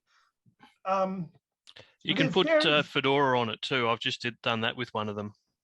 Glorious. Well, that's something that I want to do. Because is Android the proper operating system for them, or was it? I thought there was some other Linux derivative they were originally Fedora. They were using something called Sugar, which was something they whipped up. I've seen Ubuntu and Fedora as like the recommended options. Yeah. Okay. There is a website where you can download a whole swag of different operating systems for them, and Fedora has this interesting interface which is sort of designed for the primary school kids, and it's just like a graphical browser sort of thing. So all the apps are in a circle, and but if it's okay, put it this way: if a school got a box of them from the foundation or whatever, brand new, pulled them out, opened them up, what would have been on them? Android. The operating system that is on these now is Android 4.1.3. And my kids have Google Chromebooks for their school, and it just looks like Google Chromebook from 5 years ago. So of course everything uses the Google universe. If you don't have a teacher login or a student login, you're locked out of a whole pile of stuff, which makes complete sense. But the concept of putting Fedora on it to make it much more usable is actually brilliant. Thank you, Dave. That's actually a cool plan. But so that's me. I'm relatively quiet within the news groups. I do chuck on the odd what I believe humorous quip, because I don't try and take everything particularly seriously. My sister went through a period where she was developing core boards for microbees. And this is the internet. It's serious. Oh, of course it is. Oh my God, there's someone wrong on the internet right now. Hang on, I will be back. That's exactly right. So, And look, as far as I'm concerned, the whole Google group, the whole Facebook groups thing is about getting in touch with infinite community, which is spectacular. So yeah, hi. We've actually got a little group, local group chat. I'll add you to it when we finish this. No problems. Thank you. I'm so glad that when I was younger, when I got into IRC, I had the mentorship of people who'd been in these communities for a very long time, back before we all had the option of making giant asses of ourselves on Facebook over trivial bullshit. I was given best piece of advice: we're all 9 pixels high on the internet. That is exactly right. And just ask Rob about the YouTube comments section. Do you think Facebook's bad? I've been to the YouTube comments section. Wow. So for me, I started off above 4chan. I started off as a trainee technical officer in like 1988, when there was literally nothing. If you wanted to do something, you went to the electronics supplier and you bought the STD bus board, and you bought a couple of Mitsubishi M4854s, and if you were lucky, you were the first kid in the suburb with these new HD drives, and then you discovered that, oh crikey, you need special media for them. What do you mean it doesn't work with normal discs? And all of that, we learn as we go. But of course, the internet's full of everything, and it's all so accurate. It's bloody beautiful. Yeah, but there's also Sturgeon's law. 90% of everything's complete crap. There's a lot of people on the internet who are wrong and who are putting out wrong information. And so I think younger people coming to this hobby will absolutely also find the opportunity to learn by doing the wrong thing and blowing something up, and then learning this is why it's gone wrong, and then how to do the right thing. And I think that's beautiful that we haven't completely taken it away. That is one of the areas that I watch, especially within Facebook. You end up with someone buying a used machine and it's broken, and you hear them making really, really deadly fault finding mistakes, and you go, oh my God, you can't do the fault finding based on nothing. You have to, there's a basic level of knowledge you need to start the game without breaking things. But the thing is, kids aren't taught that anymore. I mean, I'm 43. I went the whole way. I wasn't taught any of that. Yeah. But it's a mindset, though. I mean, it's basic problem solving. It's do your research. What's the problem? And find information and fix it. It's the sort of thing. The electronics version of mechanical sympathy. Exactly. Exactly. it works with cars. It works. I mean, when I had my first VIC-20, which is still working now after 40 odd years, it's the same thing. It stopped working. Read the manual. Read the reference guides. Read, and just process of elimination. They don't teach that anymore. No. We're definitely as an ex-TAFE teacher, we're not teaching that anymore. I have no idea how new people are being educated within the world. But the first thing I hear is someone identifies a faulty piece of gear, and someone pops up and says, have you recapped it? And you go, you largely don't need to recap as a starting point. Now, having said that, I noticed, Simi, you have a famous TRS-80 Model 1 behind you. I had to do a recap on my TRS-80 Model 1 because, I had leaky capacitors. And that thing was built 15 years before Capacitor Gate, long before the whole formula stuff was stolen. So I don't know the correct answer associated with magically replacing caps. No, I think when I began working for IBM, I was hired as an electronics engineer because we were fixing mainframes at board level with multimeters and oscilloscope. Yeah. However, very quickly they shifted towards swapping out boards. FRUs. And Yeah, all that FRUs. knowledge, electronic knowledge, IBM being one of the largest computer companies in the world, they all shifted to board level swap outs. I think a lot of the electronics knowledge, reading schematics and fixing things, gradually disappeared. Yes. Because everybody went down that cheaper route. Just throw it away if it doesn't work, or replace this if it doesn't The work. military went through the same evolution. In the 90s, we had technicians who could repair anything at component level. But then as the military cycled through different radio models and different things, it eventually went from component level repair to board level repair to, oh, the radio's dead. Throw the radio away, get another one. Yeah, look, Thanks, Harris Technology. I'm in manufacturing, and we run drive control systems to keep drives running at the same speed to manufacture paper. And we, up until recently, on one of our oldest machines, which was built in 1937, had a 1956 Harland drive, which was a component-based drive system, which you would just replace the thyristor or a critical component when it would fail. And now we've gone to Siemens drives where they last 10 years, and then you throw them in the bin because not even Siemens repair them. They grab them and you throw it in the bin. And guess what? You're up for $1 million drive upgrade. Oh, yep. Because every 10 years you can't get a new one because they've obsoleted that design and now there's a new one. So it's a shame that we ran the same drive for 70 years. Yeah. And now we're in a 10-year cycle.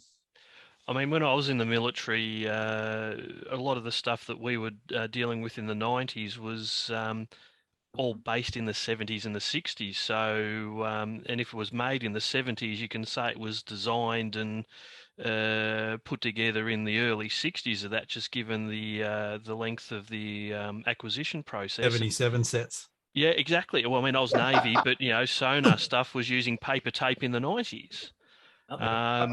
So, yeah, you could actually go down to board level very, very easily. But when they brought in the Army, was it Pintail or something like that? Oh. Yeah, exactly. Thank you very much.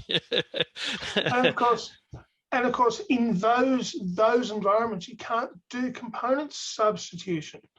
I remember repairing a storage oscilloscope when the particular group who I was within didn't have exactly the correct parts, and I came in from a civvy background and said, let's just substitute components so that we can actually get the basic modules working. And I had people looking at me with their jaws down around the floor going, you can't do that. And well, there was another issue particularly with communications again in the 90s when you actually started having encryption built into the sets themselves. So they didn't actually want that board level of repair going on because you'd end up with security issues. Yeah, if you can understand it enough to fix it, there's a chance you can understand it enough to sell it. Exactly. So it's, I mean, there's a yeah, I mean, I can see both sides of the equation, but you're right. We have lost that ability to read a schematic, and I mean, I admit I can look at a schematic and the digital stuff with a little bit of time I can work it out, but the analog stuff I've got no bloody idea. Yeah. You know, but that comes down to time and lack of. But hey. But anyway, the cool thing is within sub-communities like the ones that I see within Facebook, we have an appropriate cross-section of a community so that we do have people who can clearly read schematics. We do have people who can clearly do design work. It's been fascinating to watch the quality of the board designs improve with things like the N8 VM project, where the first couple of boards that I ever saw coming out of that world, I looked at it and said, it's not about running 4 traces between the pins of a bloody IC. Route it differently, use bigger tracks. How many traces can dance between the pins of a dip? Yeah, I know. Yeah. Dan, answer officially is don't go for more than 2. Yep. Anyhow, that's me. No worries. Nice to meet you, Doug. Great to meet you guys. Who's next? Doug, I think I added you to that group chat on Facebook. Either that or I added some other Doug Jackson. Okay, I cool. can go next. And then I welcome that Doug. I'll put my hand up. I haven't said much yet. Okay. I've had a few things come through. So my Vectrex arrived along with the Pytrex as well, which is full on. That's pretty damn amazing. The one laptop per kids came along. It was funny because Henry queued me in. He just sent me a message on the Thursday when they popped up on Facebook, because I'm based in Geelong and it was at PCs for Kids in Geelong. I've gone, all right, I'll go and grab some, and all of a sudden I've got half a boot full of the bloody things. So, but I've been filling out my Sinclair collection, and so I had a really unusual, Anthony, you were talking about the ZX81. This little fellow here is the Timex 1500, which was basically the ultimate version of the ZX81. So it already had the inbuilt 16K RAM expansion and actually a better keyboard. So it's actually, well, better is a relative term because it's got the Spectrum case. So that was, and that came in its box as well. So I was pretty happy with that, and that worked for all of about 30 seconds, and a transistor inside went pop. So yeah, and it still smells, and that was a week ago. A 2068 turned up on Friday actually, so that was the Timex version of the ZX81. And it also has the emulator cartridge as well, so it actually emulates almost perfectly The Spectrum. Yes. Yeah. Yes. So, but the keyboard again is better. So it's actually got a how can I describe it? It's like a hard keyed version of the Spectrum keyboard. Not like a Plus. It's got the separate. It'll be easy to show. Hang on a tick. I'll just grab it. Is it like the QL, that sort of crappy? No. It's actually better than that. I'll just it's.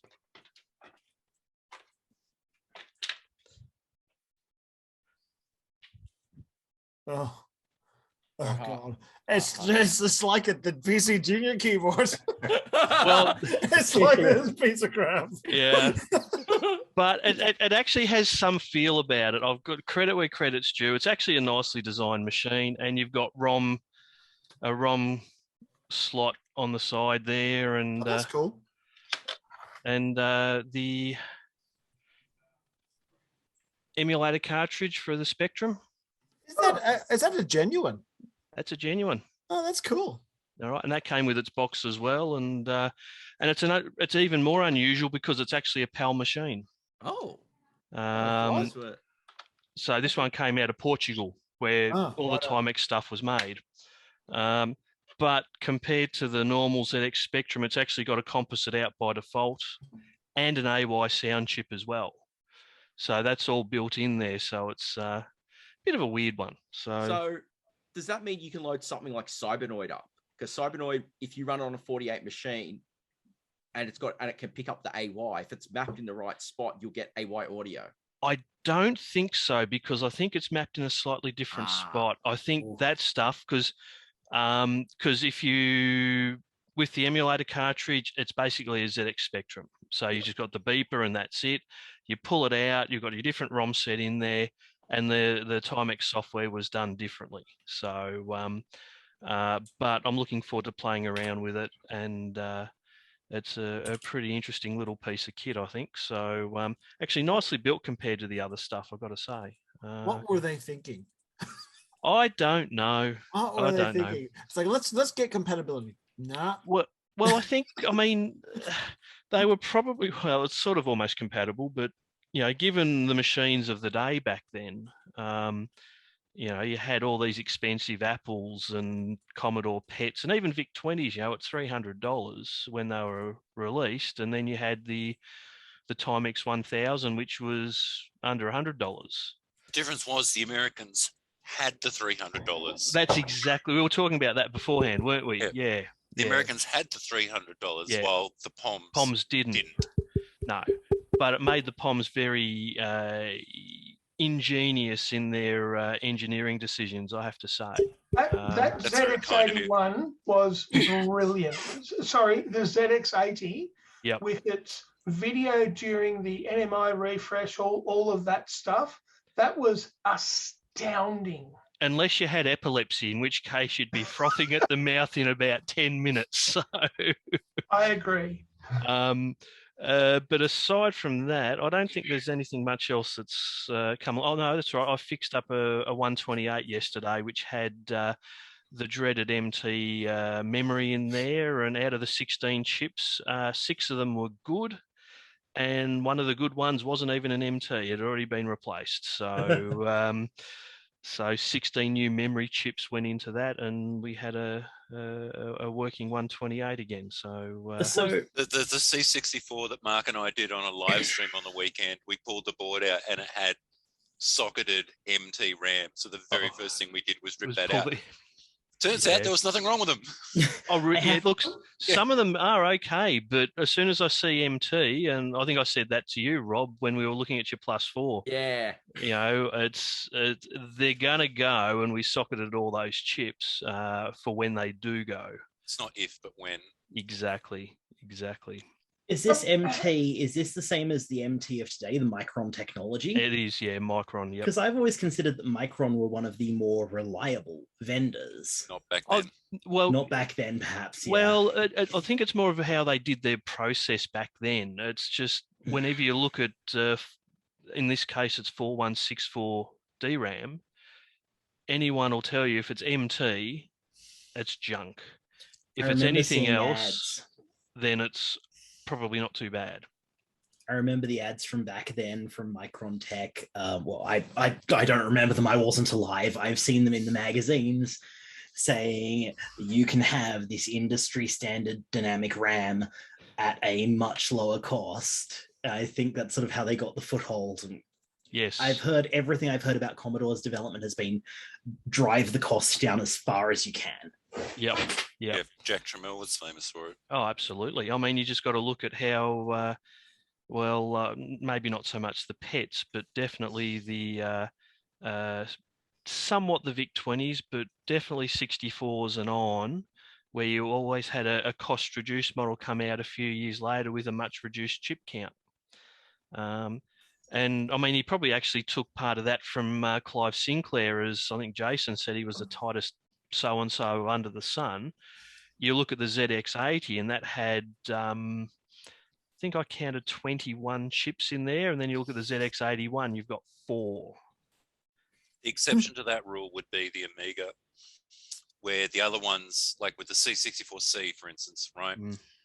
That just came down to development time. They were able to do things cheaper, yada, yada, yada. The difference with the Amiga was... wasn't the Amiga designed by another company, then acquired by Commodore? Yeah, Amiga Inc., yeah. But it wasn't just that. It was the case that when the 1000, the original one, the 1000 came out, it was one of those computers where it was too flashy to be taken serious for business, but way too expensive for the home. People forget that the Amiga 1000 was, well, it was a failure, really, Mark, from a market point of view. They lost stupid amounts of money on it. And so it forced them to develop the 500 and the 2000, as opposed to the normal process of, oh, we've got better at making this, so let's reduce it. Let's produce a cheaper model. Yeah. So, but yeah, I mean, you look at the, for example, as you said, the 64C is a good example, and also the, for anyone who's ever seen the guts of one, a 128 DCR, where they actually took the 128 and they dropped the 1571 controller on there as well, and reduced the chip count hugely. Yeah, they shrunk the whole thing down to a single board. Exactly, and to probably the point where you can actually see the cutout on the main board that was actually the LED PCB for the front. So they were able to produce the whole board and then go snap. And then make it was the front LED PCB. Yep. So they actually laid out a 1541 disc controller. 71. 71 disc controller. The separate one that was designed to plug in with that special serial bus. Yep. So with on the board. With the 128D, the original one, you actually had the same main board as the 128. We'll call it the wedge. Yep. So it's exactly the same. And you look at the wedge; it's actually got a hole in the middle of the board for the post for the desktop case for support.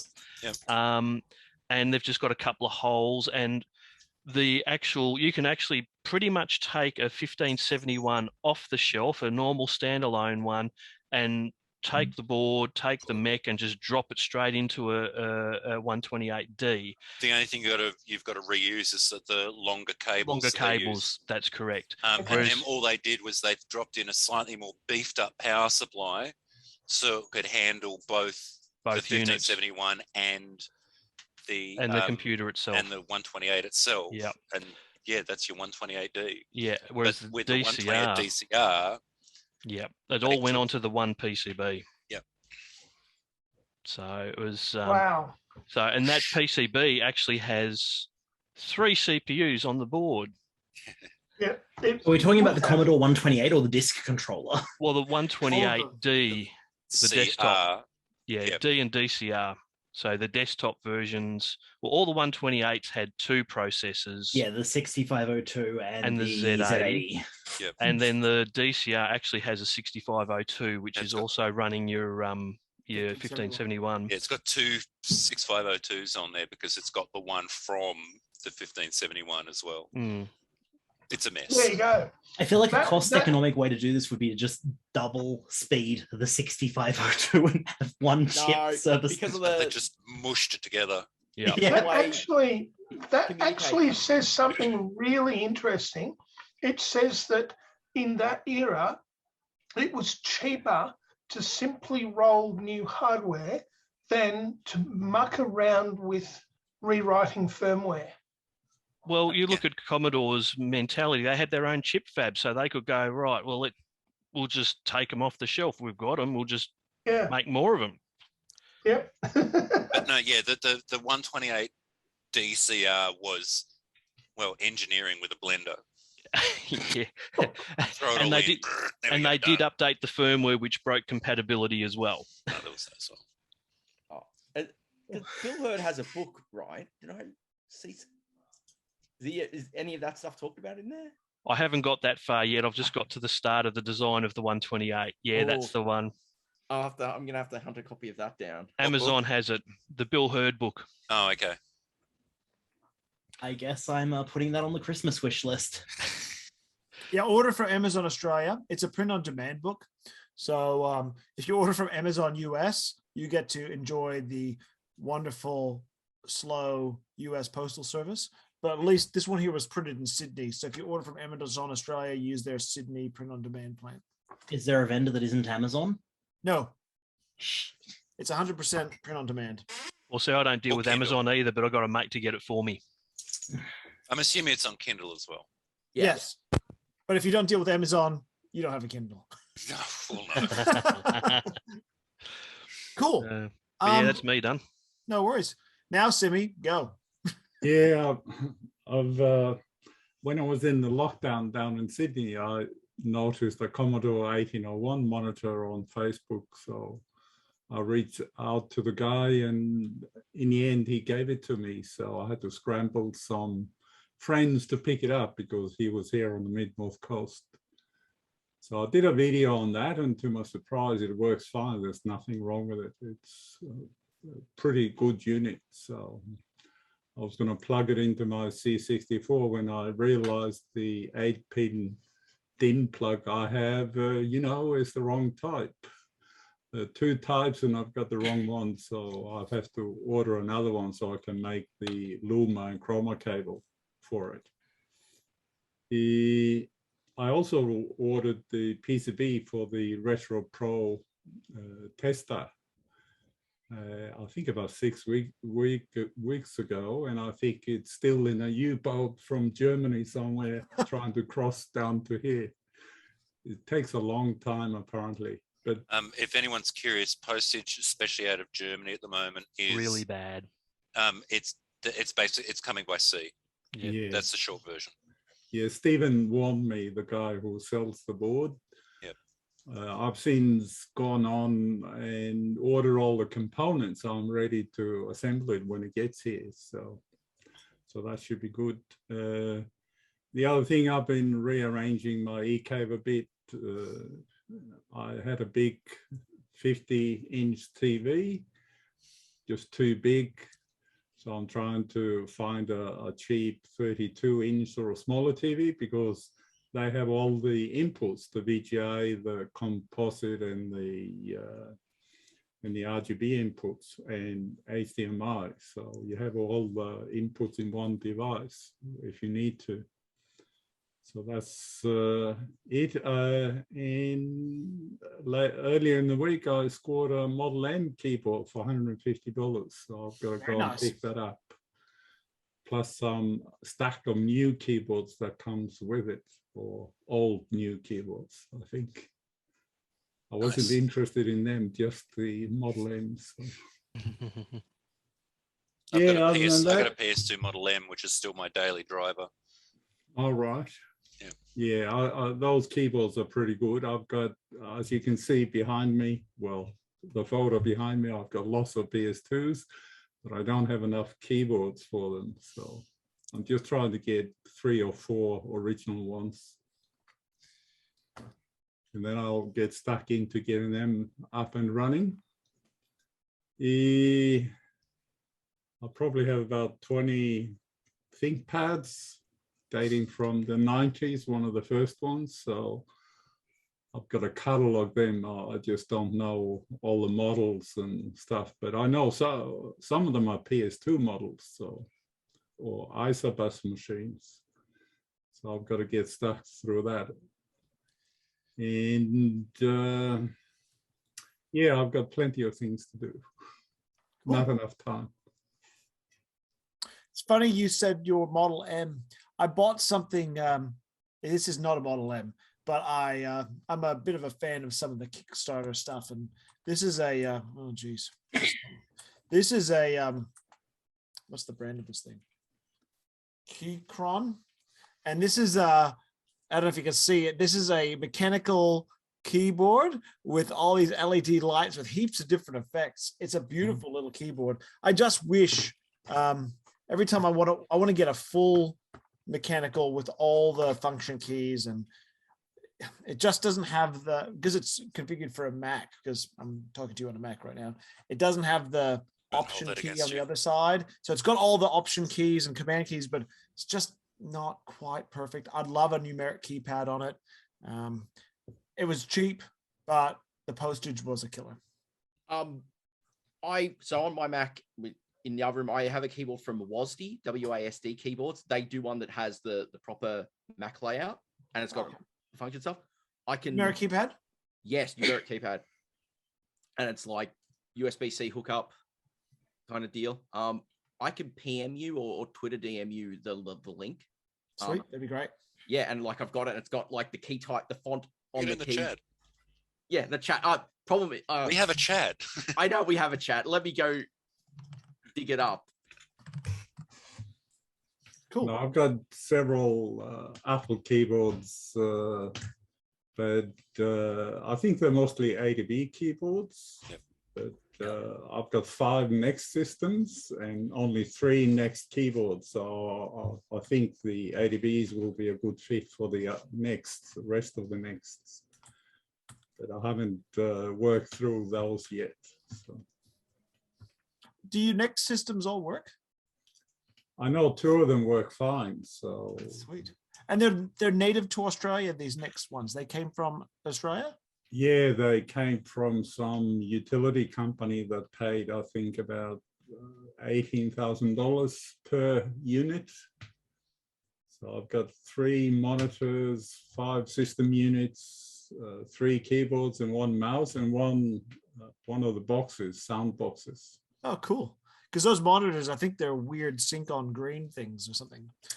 Yes, yeah, they're actually Sony. At least the color ones seem to be Sony monitors, Trinitron monitors. They used a variety of manufacturers. So some of the color ones were Hitachi, but it was a mix over the life. So there was early Nexts had a particular monitor hookup and design, and then there was a next phase of Next monitors, and so they changed it over time. But they used probably about 3 or 4 different monitor manufacturers over time. The tricky bit about them are the cables from the system unit to the monitors and the sound box. Some of them go via the sound box to the monitor. So if you don't have the sound box, you can. Yeah, to complicate things, they changed the hookup. Like the N4001A models, then you kind of go up to later models, and they actually changed how they hook up as well, which is just crazy. So it's a bit messy. So yeah. Weren't the Next machines designed so that you hooked the monitor to the machine via one umbilical and then everything else to the monitor? I vaguely recall reading about some nonsense like that. Isn't that what the Cube did? The G4 Cube? Didn't the G4 Cube do something silly like that as well? That was the Apple display connector. That was a bunch of G4s, but the Next Step operating system, it's great to see it start up because it's Mac OS. That's what basically Steve Jobs brought back to Apple when Apple lost their way. Yeah, it's OS X version 0.2. Yeah, I'm sure it has a version number, but I got these before the year 2000. I had 7 of them, and Apple was offering the Next Step upgrade 2000 version of it. And I filled out some serial numbers, and a few weeks later, I got these big boxes dropped off at my office with 7 copies of the documentation and the Next Step CDs, and it didn't cost me a cent. It must have cost $200 or $300 just to send it. So, pretty good. Cool, very good. Cool. What else have you been doing, Simi? Anything interesting? Anything else? No, that's one thing of note, though. I did a bit of a deep dive on the IBM PC JX. Mm-hmm. And one of the things that I dug up was that IBM Japan, on their 50th anniversary in 1987, offered their employees a PCJX, or a, what was it called, Nagano tea set.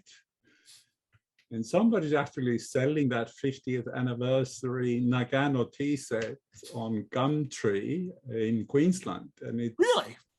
It's yeah, it says JX on it. The race is on. It's $80, so I didn't want it, but it's actually 2 teacups. It's porcelain. It's quite apparently it's quite rare as well, because especially out of Japan. Just go into Gumtree and do IBM/T, and you'll find it straight away. He's already doing it. I'm watching him. Yes, I'm having a look. No result. Oh, hang on. Too late. I've already bought it. Noritake, No. Noritake IBM 50th anniversary commemorative tea set. Holy Buy moly. it now. Buy it now. It doesn't say IBM on it. Oh, yes. If you look under the cups, there's a few photos. 50th anniversary IBM Japan 1987. Yep. There you go. Anthony's buying them. No, I'm not. Hey, I was thinking of you, Simi. In the technical reference guide that I have on my page, it's got the pinout of the 60-pin JX slot. Yep. And in the PC Junior manual, it shows the pinout of that. Yep. I was wanting to prototype a bridge board so I can use Junior IDE controllers and RAM expansions in a JX natively, because that would be an awesome step to bring these Australian PC Juniors up to line with the American guys. So that would be a cool little project that I've been trying to get off the ground, but I haven't done it yet. Well, I'm interested in the memory upgrade. So there's a 512K memory upgrade board you can get for the PCJR. So I've got the schematics for that, and I've ordered the plug that plugs into the system board of the JX, and I'm in the process of mapping the pinouts, and I'm going to prototype it and plug that 512K chip into the JX and see if I can upgrade it. Yeah. So or it smokes. I've got a couple more. If you blow it up, I got another one for you. So you've got you found a source for that. What do you call it? The plug socket. Yeah, the plug. Yeah. Would you have a link to where you bought that from? Yeah, I can send that to you. Because what I'll do, because I'd love to get, so on my PC Junior, I've got the JR IDE, which is a RAM expansion and disk controller. So it's a sidecar accessory. The issue is it won't fit inside the Junior, but if we had a ribbon cable and you stuck it outside of the case, it would be fine. But that would be awesome if we could. You have the board that extends the bus to the upper unit? Yes, I do. I have multiple ones. It only has a few TTL chips. I think they're just bus drivers. So they shouldn't be hard to reverse engineer that one. No, it shouldn't be. But yes, it would be pretty cool. I don't think there's a big market for this accessory. No. But it would be neat. It'd be a great I think challenge. we're looking at the entire market. Now, what I want to do is do some performance testing, the JX versus the PC Junior. So with the low memory I've got 128K. And you don't have a 380. You don't have the 384K standard expansion board. No. I have heaps of those. You have? Mm-hmm. Interesting. I've got 2 units. So I could easily post one your way. Oh, that would be great because. But at the same time, I'm kind of keen on you getting this port reversed engineered. Yeah, that would be fun to get that because then you can plug like a hard drive into it as well. So what I might do is I owe you an 8-inch disc as well. I'm pretty sure I promised you an 8-inch disc about 1,000 years ago. Oh, you haven't forgotten. Is this some sort of euphemism? No, I haven't forgotten.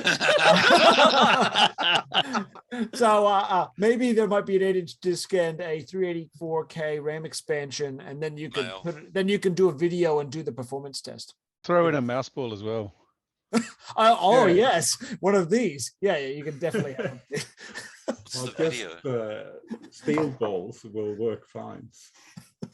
No, I need a PC Junior, so I've got to work out how to get one. So I might swap one for a next system unit if anybody's interested. So, but anyway, I'll think that through. Cool. If anyone would like them, I'm pretty confident that I've got a stack of 50 8-inch floppies floating around in the workshop. I got them back in the days when I had a PDP 1104, and I eventually realized that, the concept of I could either run that or I could use the storage space to store like 20 different machines. So if anyone wants a stack of 8-inch media, yeah, no problems at all. Let me know. I'd love to have those. I've actually got a PDP 1134 and an RX02 drives. So gold, no problems. The other machine that I had was also an 1134, and I had a young kid come down from Sydney. He was very enthusiastic about taking away my 1104 and my it was an 1105 and an 1134 with an RX01 and RL01 hard drives. And he was happy as Larry, and he squeezed everything into this tiny little square vehicle that I was astounded. Yeah, exactly that. You turn it on and the workshop lights are dim, hey? Mine's still in work in progress. It's not actually finished yet, but yeah, so if only. It took me a while to get the processor board for mine. So when I hear these stories about people giving them away, and I'm like, there was actually an auction a few years ago, which I didn't go to, and it might be one of the ones that you guys went to, was in Victoria. And one of my mates went there and got an 1134 for like $40 or something. So need to talk to Kerry Richards in that case. Yeah. So I merrily gave away my 1134 and 1105. But you can take my ASR 33 from my cold dead fingers. I was getting excited until you added the cold dead fingers on the end, but anyway. No. There is a beautiful community called Green Keys, who are full of old teletype techs, and they were even able to help me with a replacement set of clutch shoes from inside a distributor clutch. And I thought, when I discovered that the distributor clutch was actually busted, I thought, that's it. I'm never, ever going to get this machine working. And out of nowhere, this fellow in America said, give us your address. Oh, you're in Australia? No worries. I've sent a care package down. Yeah, no, that's awesome. Glorious. Stuart, there's a fellow that bounces around a little bit on the group, and I think he's even went to some of the old Bundura swap meets, Malcolm McLeod. Yeah, I know Malcolm. Yeah. I mean, I don't know what his technical prowess is, but he's got some amazing. He's got a bit of an amazing deck PDP collection. So yeah. Yeah, no, I got some of my stuff from Malcolm. So yeah. And he's got a few things that he won't sell me as well, but hey. He loves his PDPs. I grew up on deck gear when I was studying at TAFE, and for years we had this big open computer room with deck processors and tape punchers and the whole lot, VT52 terminals around it. Everything was open and clear, and no one stuffed with it. It just worked, running some sort of time sharing. I think it was RSTSE. Anyway, we all went on holidays, and we came back the next semester, and they had replaced our PDP 1170 something with a Prime Unix computer, and they had to put it into a cage because we kept turning the stupid bloody thing off. Because you didn't like it. Oh, we hated it. Everything was wrong. I mean, you take a bunch of engineering students who, were writing software in RISC-C, taking advantage of hidden system calls and dumb stuff, and you chuck us into this stupid Primos/Unix world, and you go, yeah, nah, go away. So they put a cage around it, and then we found a broom with a nice long handle, and we could still poke the power switch. So they made the cage bigger. And of course, now I do information security as a day job. So, yeah, wow. Anyway, Stuart, I've written your name down with the statement 8-inch beside. I'll get in contact with you. Easy. Well, look, I might as well talk about what I've been doing, which hasn't been a huge amount. I got a IMSI 8080, which I think you said you have one too, Doug. Yep. I've just been trying to get that working a bit better. I got it booting CPM, not from a floppy. I actually bought from a guy in America a floppy emulator that it has a serial port on it, and you run a server on your PC, and then you can load disks. So it's a bit like a GoTech for the thing. But it also does have, I do have an 8-inch drive that I haven't tested or anything. It does have a floppy disk controller in it, but just to get things going, I had some issues with RAM. I mean, you guys are all talking about RAM chips and stuff. I mean, I've got 24K of RAM working so far. I managed to boot CPM on 24K of RAM, but yeah, the RAM cards I've got in there are, there's 32 chips just to give you like 8K of RAM and stuff. So yeah, and when these things are like in the 70s, I mean, I'm enjoying it, but you run it for a few hours and then you get RAM errors and stuff. So you know, the problem is when some of this hardware hasn't been turned on for a long time, it runs and then it dies. So I fixed one this morning. But yeah, so I've been mucking around with that. One thing I picked up when I went to a junk shop the other day, it just tickled my fancy because it was old. It's a chess computer. Cool. And I like things I just like things that run with 8-bit micro. So it had an awesome box with a really awesome font on it. And it had a manual, and the manual says it runs a Fairchild 3870 CPU. So that's an 8-bit CPU. And it's got like, so I thought to myself, and I did a bit of Googling, it was $30. And I've got this chip here, this is a 40-pin chip, but if you can see what's on top of it, and I know it probably won't focus too well, this is a development chip, and it's got an EEPROM on the top. And this was actually from Zilog. And basically what it was Zilog incorporated a chip, which was the original Fairchild chip that was there was a thing called a Fairchild Channel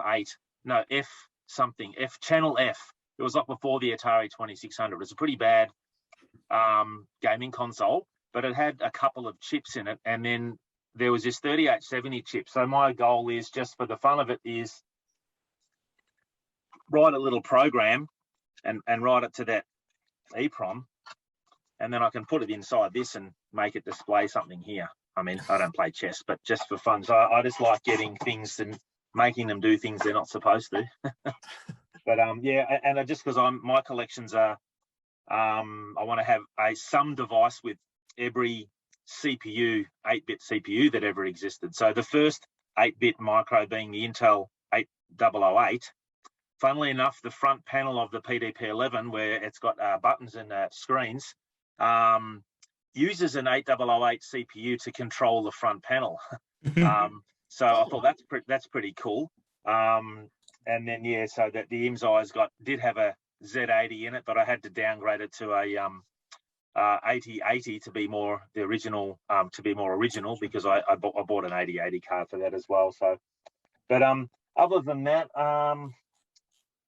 yeah, that's pretty much it. You were talking earlier, Doug, about paper tape punches and stuff. Something I got. I might have shown you guys last month. I'm not sure, but I got this little thing, and it's probably going to be out of focus. But basically, what it is it's the ability to you can actually put a paper tape punch in there, and you can actually, with these little pins, actually like manually one bit at a time program stuff. So because on an IMSI you need about 30 or 40 bytes as a bootloader to load from a disk or something like that, I thought might only do it once, but it would be nice to write a program one bit at a time in a piece of paper and load it into a computer. So it's just getting back to the roots of the most simplest way. Yeah. There was a re-release of the famous manual paper tape reader called the OPA80. Yes, I know, yeah.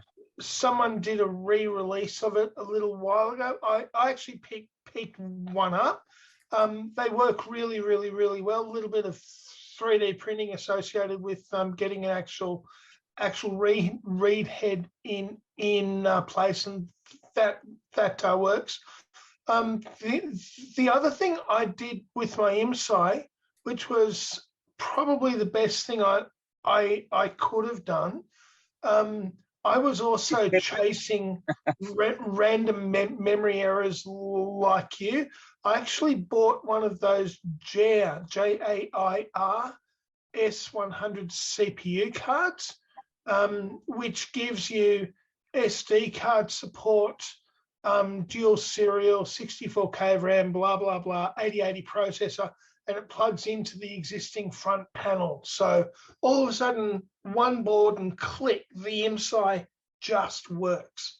Well, I do have, the one I got is called an FDC Plus, and it's got a floppy disk controller, and it's got RAM and ROM. So you can switch in. So that was good because it meant that I could, it already had on the ROM. It allowed me to see if the computer was working, so I could sort of say, right, I could turn off the ROM and put my own ROM card in. So that it had everything except serial, which is a pity, because I had after using it for a while, my serial modem UART chip died. Well, it didn't fully die. It's just some bits died occasionally, so I wouldn't type properly, and I had to swap that over. And of course, it's one of those chips that's hard to get. So, but no, look, my disease is I don't want to buy like an OP80A replica. I want the original one. You know what I mean? Likewise, but they're hen's teeth. Yeah, well, I know. So, but that's the thing. I suppose some ways that for me might curve my spending, because if I only buy the original stuff, it doesn't come up as often. Now, it might come up. Well, it's not necessarily cheap. Now, you mentioned that you had a video composite monitor on it. So, what graphics card have you got in your? The classic Dave Griffiths DG 640 video card. That I haven't actually heard of that one. So in the 80s or late 70s, Dave Griffiths designed a series of video cards, CPU cards, etc., for a CPM system, which then ended up morphing into the Micro-B. Okay. So the DG 640, or I think mine might be an MW 640, runs a standard 6845 video controller. Yeah, like an IBM XT, TGA type of one.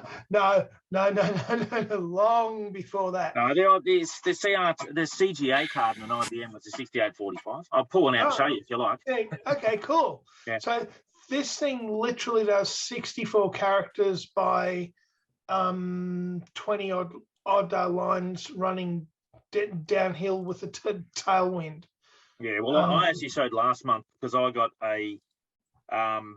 something that's not very well documented, unfortunately. So I got a Vector Graphics 8K RAM card and then a Vector Graphics high resolution. That's a bit of a joke, high resolution. Haha, it's not very high. But anyway, graphics card in it, and then they sort of piggyback together, and it uses that RAM. So you can write to its memory map. So that does a 512 by 256, I think, resolution graphics monochrome. Cool. And I got the IMSI one as well, which is the VIO, which is like just 80 by 25 text.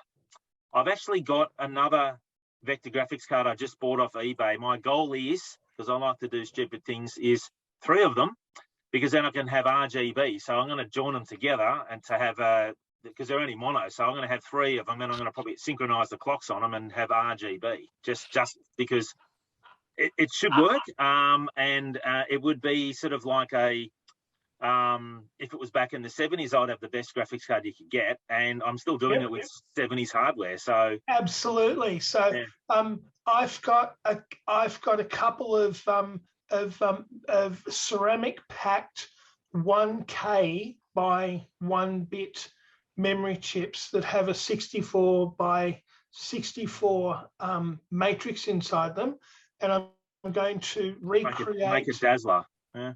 No, a Cyclops.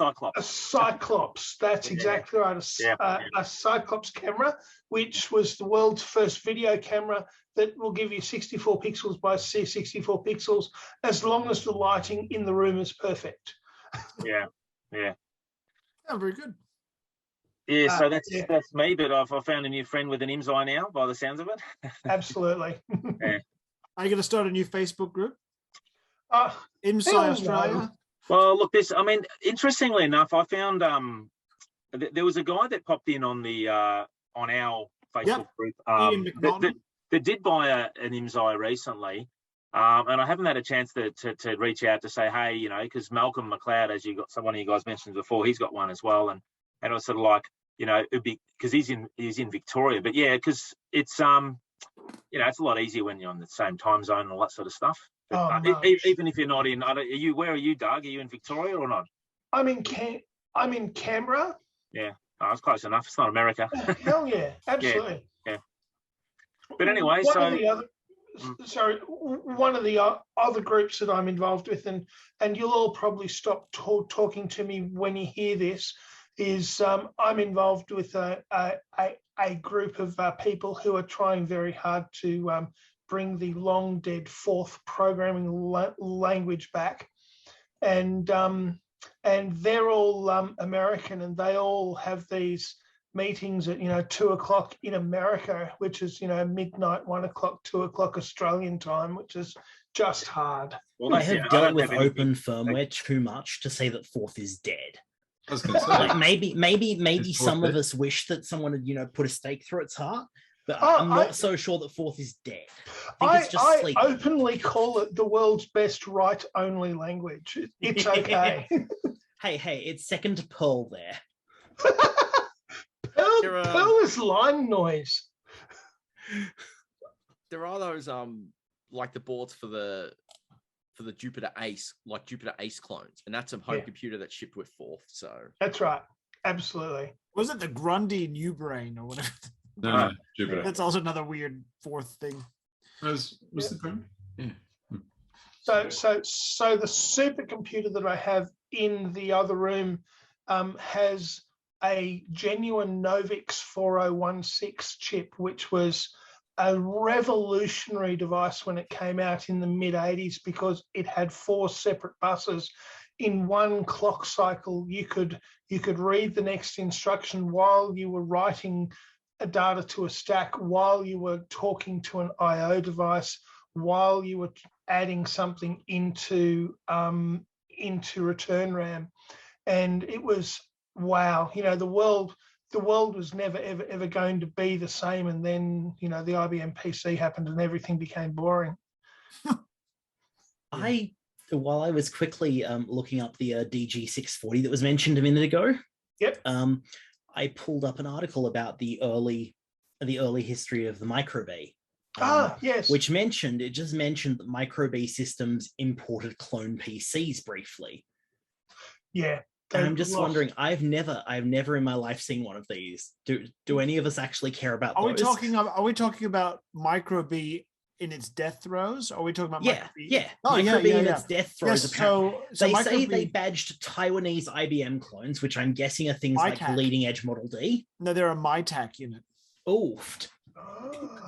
Yeah, so, and they also had a very rare machine called the Matilda, which I had the manual for, and I wish Alan Lawton was here, but he can give you the full rundown. But so basically in the death throes, so there was the 256 TC, which was the last Micro-B that was a Micro-B. Was a Micro-B. And then they built the Matilda, which is basically a imported Taiwanese clone in a 256 TC case. And then they just started flogging MyTacs. and then it was game over. Okay. Well, yeah. That's just an example, though, of the IBM PC coming in and steamrollering everything. All of our world, everything that makes all of us light up, all these silly little 8-bit, I respectfully say silly little 8-bit systems that were all exclusively, intrinsically incompatible with each other. The IBM PC came and everything just became boring. Next. Yeah, well, actually, I think that IBM made everything boring. I think that the diversity was really interesting. When did they make it boring, Anthony? When did they make it boring? At what time? When the PC came out, or? No, I don't think so. Because I think when the PC came out, it was still interesting. I think around 1990, when everyone's going, "Oh, Windows 3.0 is pretty neat." That's when everything just went, "Ugh, who cares?" Well, I think today, I mean, you get yourself a computer and you use it as a tool, so you want something to use for work and lots of stuff. There's no passion in it anymore, is there? No. Well, exactly. I mean, it's who cares? You just like replace. It'll be interesting though. I'm wondering what's going to happen in years to come, because if you think about it, all these old computers that we collect, but now they're all PCs. Now, okay, they're just running Windows and and all that sort of stuff, but they're all sort of the same. So you wonder if I'm just using like a HP EliteBook laptop, fairly decent. it's my work laptop, but it's a fairly decent machine. But in 20 years' time, is anyone going to want to collect it? You know, it's just, there's just so many of them. So, you know, for example, Unix, the first versions of Unix were written, I don't know the full story, but the first versions of Unix were, commercial versions were run on PDP-11 and maybe PDP-8. So I want to get the first version of Unix running on my PDP-1134. And CPM, which was before DOS, well, a lot of the DOS stuff, you know, your DIR and your A:, B:, you know, a lot of that stuff was stolen from CPM.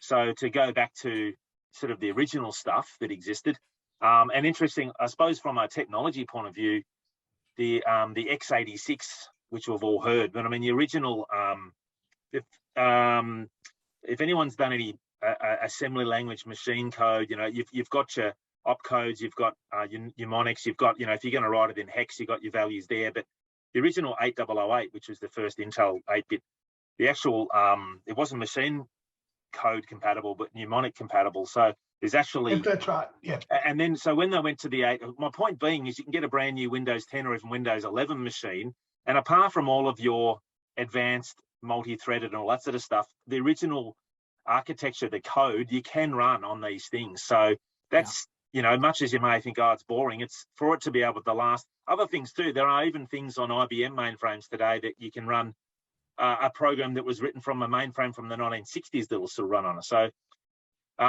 you know, if you want to look at interesting stuff, you know, you start looking into the history of things, and then you might all of a sudden just get, you know, an obsession of a particular type of device. But yeah, anyway. Regarding your Elite book, there's plenty of them now. Yeah. But there was a time where you couldn't walk through a school without stubbing your toe on an Apple IIe. Most of them even worked. Yeah. Like the scarcity will make these happen. to some extent Absolutely. desirable and collectible. It is inevitable. It is unavoidable. Well, that's the thing. Yeah. Look, people want to do graphics related stuff, gaming. So you talk about Voodoo graphics cards and this and that. So people might say, oh, here's my favorite game, and I want to run it on this platform. And it might be like, you can't run, there'll be a certain series of computers you can use because the newer ones have a different driver for, you know, DirectX and all the different, you know, all that sort of stuff. So, and that's where you'll have a certain, I don't know, has any of you guys heard of Matrox as a brand for? Yes. Yes, of course. Well, their first graphics card was on a S100 bus, like an IMSI system, like I've got. So I want to get one of those, but they're not cheap. But yeah, so it's just a matter of my son is 13. He's into gaming and plays Fortnite. He probably would have, you know, guessed if I said guess what he plays. But so he's like wanting his gaming computer. So I've been I do IT, and at work we had a whole pile of old machines, and I ripped that were going to go to e-waste, and I've managed to find something that's performing better than what he's got at home, which is good. But yeah, the whole you know, if people throw things away, you know, they become more desirable. You know, like I'm sure the amount of Apple IIs and Micro Bs when I went to Sindel Technical School in Victoria. That's no longer exists. It changed to Lawrence College at one stage, and then there's a housing estate there. But they had Micro Bs, and they also had the IBM PC Junior, the ones that were grey. Is that the one? And they boot to JX. They boot to BASIC. I've seen you've got one of those, haven't you? Or 10, Anthony? Yeah. No, just one. I have about 10. Okay. Yeah. The whole stock. Yeah, so having bits and pieces that are I guess nostalgic to you depending on your age. So, you know, if your first computer is a HP Elite book, maybe in 30 years' time, when you've thrown it away and wish you didn't because it was rubbish, mind you, who knows what's going to happen with getting Windows activated on things? It's getting harder and harder that, you know, they change things. They start to make hardware not usable. So that's. I'm sure there'll be hacks and stuff, but and also the whole streaming thing. I mean, I think that I personally think, and maybe it's just being old and crusty, but I think once, you know, Windows is kind of suddenly there's a lot of layers of abstraction above the hardware, and you don't really have the same relationship with the equipment like what you did, you know, way back when. And so I think I think because those layers of abstraction, that's kind of why I'm not sure that someone. I mean, of course, if someone had an Elite book when they're a kid, they might kind of go, okay, I want to have exactly the same thing. But I just don't know if that relationship's going to be. No, it's just a tool. It's just a tool now. There's no love for it. But I also think that the streaming thing is just going to make it really hard too, right? In terms of just people being able to get that stuff in the future. Like, how does software get preserved? So I don't know. Well, that's actually a really interesting issue. I've recently decided to bolt together an 8088 IBM PC clone, and oh my God, wrestling through how to connect media to it. I've had to go down the GoTech route. I've had to figure out what on earth can I put in it as a hard drive. And, you know, I vividly remember as a computer tech, you know, go E800 5 to go into the into the PC clone Adaptec controller cards to format an MFM hard drive and all of that stuff.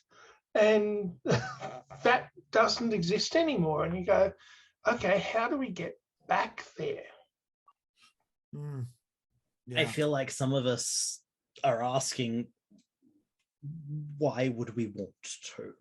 I think that depends on how old you are, really, because for people that are playing with, I have zero interest in the Commodore 64 because I'm of the age that, or maybe I was chasing girls then, I don't know. But the thing is, I'm 50. I'm at the age where when I was young using a computer, it wasn't the Commodore 64. So there might have been things that I wanted that I couldn't get. You know, I wish I had this, and now I can get that. So there's sort of, I guess there's a bit of that. I mean, I know IMSI is a beautiful piece of history, but it's pretty useless. I mean, like, you know, it's like you know, at best it's like a DOS machine with 64K of RAM. You know what I mean? It's like there's no. It's just some fun, I guess. So. And the fun of getting things working, I mean, I like to buy things that don't work because it's more fun to get them working than buying them working. Yeah. And, you know, you can get them cheaper, which is good too. You know, sometimes I get annoyed and push them to the side because I can't fix it, or I'm getting frustrated because I'm old and grumpy, but it's all the fun, really, each to their own. And there are things that are kind of a rite of passage, like discovering, playing adventure, typing in XYZZY. You know, only, you know, truly geeky people know that stuff. Not everyone knows that, you know, plug, P-L-U-G-H, it's a meaningless term in most worlds, but in the right world, it does exactly what you want. Yeah. Rites of passage. Yeah, one thing that I found out that I'm a bit older than I expected when I said to somebody who was about 16 or 17 years old, I said, is that computer, get this, an IBM compatible? Yeah. And then like, what are you talking about? What's IBM? What does that mean? And I was like, oh, really? Which is funny because even am I that old? IBM don't have laptops anymore because it was Lenovo, and then the IBM name disappeared. So it's not, yeah. You know, but it's now it's all Windows computer, and like, oh, is that what we call them? It's a Windows computer. That's true because my kids don't have Windows computers at school. They have Chromebooks at school. Oh. It's like commoditizing the platform instead of the hardware. Different world. Their world is Google. Yeah. Yeah, so IBM, they don't even know. I said, you haven't heard of IBM? No. Haven't heard of IBM, the computer company? Nope. I'm like, nope. Wow. Ask them what a PC stands for. They'll be go, oh, it's computer. You're half right. And probably, I think there's a hashtag. Maybe it's piece of crap or something. I don't know. Yeah. Something Dad plays with. Though is that if you search for IBM on Facebook, buy and sell, they show you the Lenovo crap. Or they map the IBM to Lenovo when you do a search. Well, it's all right if it's the original ones, but yeah. All right. Well, I know it's 9:36, and we still haven't got to 2 people. So I'm going to say let's stop. Sorry. Let's go to David and ask David what he's been doing. Have you been doing anything, David? I have been doing things. Have you got that software released yet? No. Oh. no, it's because they're releasing all the you've seen all the new versions of the Minstrels come out, the final versions of. Oh wow! So they're sort of concentrating on that before we do the game. But yeah, it'll come out eventually. It's lucky because we found a bug or 2 last week that was in it. So it's good that it hasn't come out. Still trying to find things that are wrong. Anyway, so it'll be there. No, mostly I've been getting into the VIC-20 still anyway because of that. So I've been working. Well, anyone seen that video, Adrian's Digital Basement? I think everyone watches that, don't they? And he had that weird kind of VIC-20 keyboard with the rubber kind of with the rubberized keyboard. Yep. Yeah, not the standard, like the ugly stepchild of the Commodore keyboard world. Well, it turns out my VIC-20 had one of those keyboards, and they're pretty awful. Yeah, they're a bugger to pull apart and put back together. I've done many. Yeah. Oh, and typing on it's like typing on a fish. Like it's worse than a Sinclair keyboard because it promises so much because the keys look amazing. You go, oh, look at that, that's going to feel really good, and you touch it and you feel dirty. Is that the one with the pet style font on the keycaps? No. Oh, okay. No. This is like some other horrid stepchild. But anyway, are they actually rubber keys or is it just rubber domes under the keys? Rubber domes. So there's okay. Like I've got the. Hold on. So this is the plate. Yeah, gotcha. And under these things, there's a rubber dome. Yep. And it's just shit. Is that the half moon one? If you look at the key inserts, that's the 2 half moons, or is it the cross? I think it's the 2 half moons. It's cross. Oh, it's a cross one. I can't. Okay. Yeah, cool. So that gave me the shits because I built the new, like that VIC-20, and that's pretty awesome. They have a brand new VIC-20, well, mostly, and to use that keyboard was just like giving me the shit. So I made this. Oh, MacBoard. Keyboard for it, which is now in there. Hold on, I've got some pictures. Where's that? I'm waiting on parts for my MacBoard to finish it off. So there's like a real project, like to get Cherry MX, which is going on a decent Commodore keyboard, and I was kind of horrified to find out that wouldn't work for this keyboard because the stems are all centered on this, whereas on the actual Commodore, the other Commodore keyboards, they're all offset. So you can't use that good MacBoard. So I designed this to fix that problem. Have you got a spare PCB, David? I'll be happy to buy one off you. Yeah, I'll send you one. I'll send you one down. I found some issues on this one when I built it that you can, but they're all fixable. Okay, so, yeah. I'll send you one down. Because I've only got about 13 VIC-20s here, so. There you go. Oh wow! Oh, nice. So Wow. So you can kind of see there that especially on those F1 keys, everything's kind of centered rather than offset, which it would be on the real one. On the decent keyboard anyway. Is that with Cherry switches? Yeah. So there's a mixture of. I had some Cherry MX blacks, and I had some Gatoron blacks. So I used the Cherry ones in certain cases because it's slightly stiffer than the Gatoron ones. Just a little bit firmer, not just a pinch firmer, but enough to make sure that when you're putting it on like something that needs stabilizing, that because there are no stabilizers because you can't fit them on, that they do kind of stay kind of firm. Yeah. Okay, cool. Because one of the difficulties that all of our keyboards are actually having is that the rubber membrane stuff, the silicon's starting to leak out, and it's insulating the carbon contact. Right. So there's this never-ending clean the keyboard to make it work process, which is just revolting. Yeah, I can imagine. So are they the stem adapters there, are they? Yeah. So I made some stem adapters. So yeah, so it adds just that the high up. Yeah. So that's all I just 3D printed those. Was that using filament or using? That's filament, yeah. Oh, okay, nice. That's filament.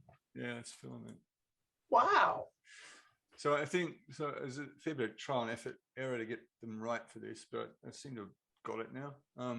But it's kind of, but I think it's going to be one of those things that if you're doing it on another filament printer, it's kind of like the thing that's going to vary depending on your printer. So I'm kind of I was thinking about sending them away to Shapeways or something to get like a really clean print, but I'm not confident that what I've actually designed when it comes back will actually fit as snugly, because the filament kind of helps grip the stems and into the keys. So it's kind of, I think that's one thing you need to kind of really adjust to get it to work. But, I actually bought a resin printer for that exact purpose. Yeah, I'm looking at that to think, yeah, maybe it's worth getting a resin. Well, they're pretty cheap now. I mean, I bought mine too long ago, and I haven't even taken it out of the box yet. But I got change out of $300, so they're not that expensive now. Yeah, I think it's about wow. Have a look at. But I mean, it's not the latest and greatest. But I mean, for this sort of stuff, it's only small stuff, and it's what you're after is actually the detail. That's and the strength that you wouldn't get out of necessarily a filament. But these couldn't machine that. The final ones I've done now are pretty kind of strong, so they seem to be. So I had a few after a while they wanted to kind of slide off, but I sort of seem to have addressed most of that now, and I had been using the keyboard as it is now for like a few weeks or a week or two, a few weeks, and I haven't had any issues again. So that's the kind of. What an amazing job you've done! Thanks. So what an amazing job you've done. So that's using the original plastic support, is that correct? No, I've printed those. There's like each of those bits at the back. The whole column's made up of 3 separate panels, and I've printed up clips. Have you got a photo of the finished item? I can show you. Probably the next slide. Yes, please. I'd love to see the finished item, because by the looks of what you have done, you have got something that people wouldn't notice until they've touched the keys. Absolutely. You're not going. Yeah, that's the. So that one. There you go. There it is on my desk. Oh wow! Look at that. That's immense. Can you touch the key? Let's hear it. I'll bring the microphone over. Yeah. There you go. Well, that's yeah. It actually sounds like a VIC-20. It does. It sounds like a normal keyboard. Yep. Doesn't sound like the Pet Key one, because they've got a bit more of a ringy sound. Yeah, that sounds like a VIC-20. Nice job. Awesome. That's a saleable product. Absolutely. And you could probably sell that for $200. No worries. Not even with no issues at all. Yeah, that's amazing. Wow. That was interesting. That was fun.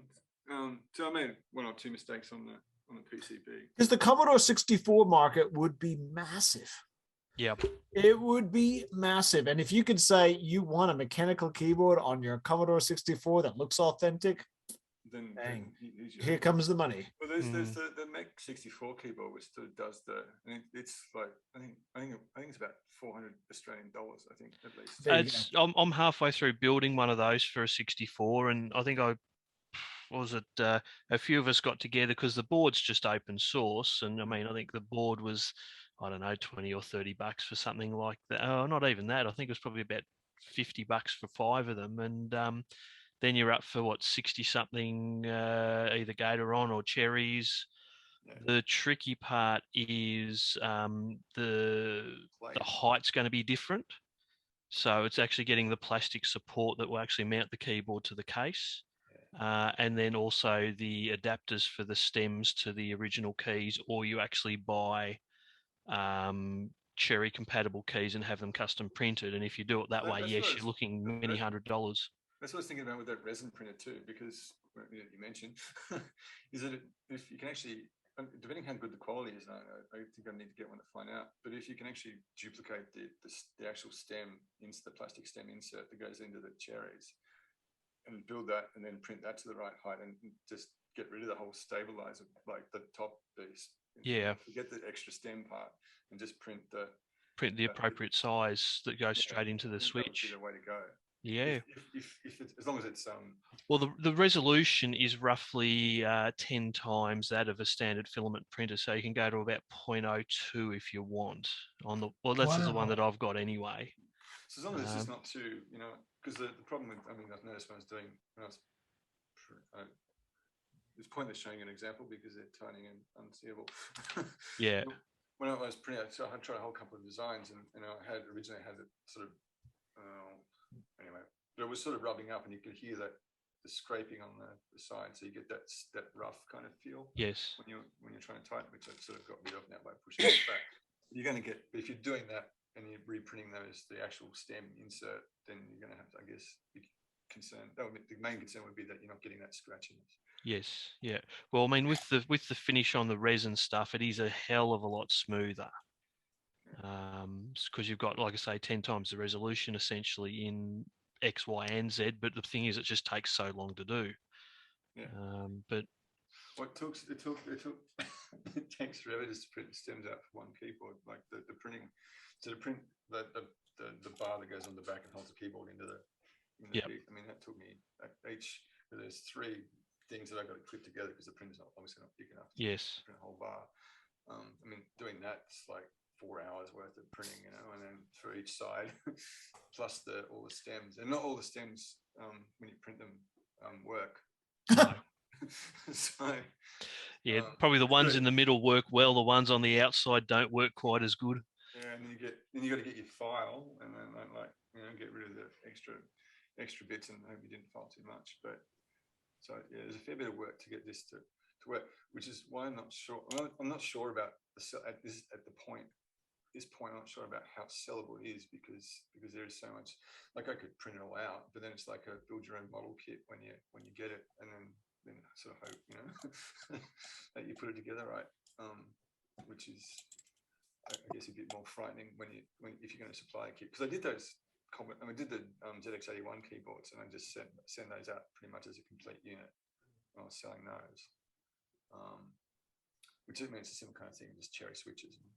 And I got a case that you can link to on Shapeways, and you can get the case printed there, or there's another design out there that you can just put this keyboard in. But sending that out, that's fine because it's going to work. And no matter what anyone does, if they put it together, because they don't have to put it together, the thing is just going to run. But with this, because there's so many little bits to it, that makes it kind of hard to imagine knowing how to sell it. Yeah, cool. Yeah, but that's been the main thing. I did finally get an SDC to IDEC card reader for the VIC-20. I got what else did I get for it? I got a ultimate, hyper expander. Yeah, so I can actually load things and have them. Oh, cool. Now. So it feels like a real computer now with a keyboard and actual memory. So yeah, that's the main thing I've been.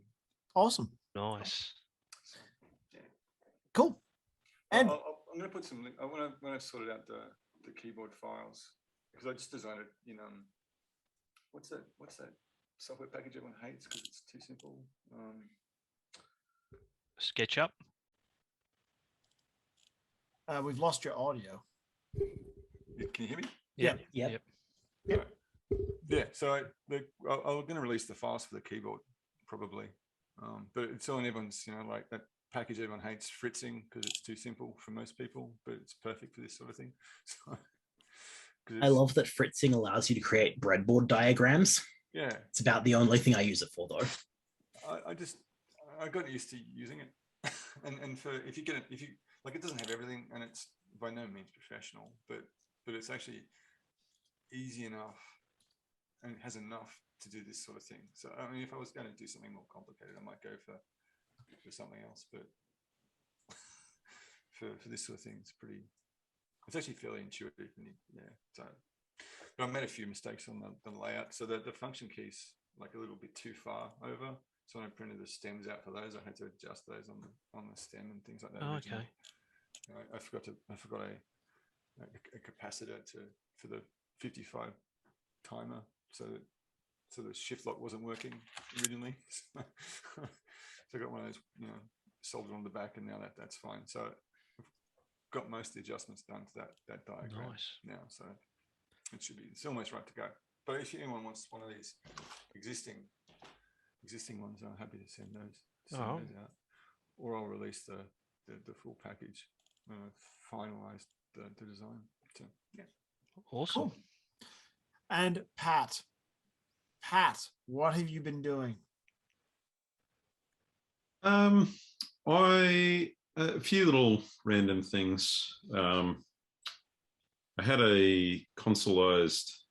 This is old but sort of new by the standards I've been talking about. I had a consoleized Neo Geo, very nice one, turn up, but it was packed in this wooden box, and it was packed in this wooden box without anything in the wooden box to kind of. Oh no! And so by the time it got to me, it literally was in pieces, and I managed to pretty much reassemble everything. That unfortunately the paint job got it scratched a little bit, whatever. I just need to that there was a little BIOS chip add-on for it that you got to attach to the CPU, and you got to solder a couple of small wires. So I just got to fiddle with that, and then I think it should work. But it was just it's a really nice wooden box, but the guys really didn't pack it properly. So that's been kind of a waste of time I didn't need. I've been doing a little bit of fiddling around. I wouldn't say restoring, more configuring a Spark Station 10 with a terminal attached to it. So just doing a few things there. I bought. So I've never really I use Macs all the time, but I've never really been that into classic Mac gaming. But I saw the Bitmap books did this secret history of Mac gaming, like an expanded edition, because that's quite an old book, but they did like an expanded edition and print that off. So I ordered that, got that the other day, and started having a read through that, which was a good, it was quite interesting. I have another interesting topic which might be borderline depressing, but if you have an issue with buying too much stuff from eBay, which I have at various times, there was a fella in the Apple II community, Tony Diaz, who passed away just recently, unfortunately. And his deceit. Yeah, he passed away a few weeks ago. Actually, it's really quite weird. So the Apple II guys have, or they used to have, an IRC channel. Tony was running the IRC server. Yeah, I remember. Yeah, and I remember probably so he passed away about 3 weeks ago, but about 3 weeks before that, I remember one morning, like I just had it IRC logged in, and I remember him saying something like, "Oh, I've just come out of the ocean fully clothed. I really enjoy the feeling of being in the water fully clothed," sort of weird sort of comment, and that he was drying off before he was going to drive home. I was like, oh, that's a bit odd, but okay, each to their own. And anyway, apparently kind of, I don't know whether things went wrong or that's the way he wanted to go and it was a failed attempt. But anyway, bottom line is he ended up drowning and passing away, unfortunately. So anyway, that's quite tragic. And Tony's made huge contributions around Kansas Fest, and like if you want to learn how to restore an Apple disk drive, like his lectures that he's done at Kansas Fest are kind of almost like documentaries, really, in terms of everything that you can do to maintain a disk drive. Anyway, I would strongly, if you ever listen to the, what is it called, the Retro Computing Roundtable? So I listen to that every week. If you haven't listened to the latest one, my suggestion is not to, because they basically went through a very long discussion about not just, wills for if you pass away and what you do with your computer, but then they get in this very long discussion about, well, if you were to pass away and your loved ones were to get your collection, then how much effort is it really worth for them to sell it off really only if it's worth a lot of money should they do this. This conversation, I got to say, I was listening to it, and they went on for like almost an hour talking about this. I should have turned it off after 10 minutes. I mean, I really enjoy the show, but it really kind of broke my brain a little bit. Actually, I was actually a little bit shocked about Tony to start with, and then when I started hearing that kind of going on and on and on, it kind of turned me off a little bit. So I've been a lot more selective on what I've been purchasing lately. But it was a pretty interesting topic, and it was quite thought provoking.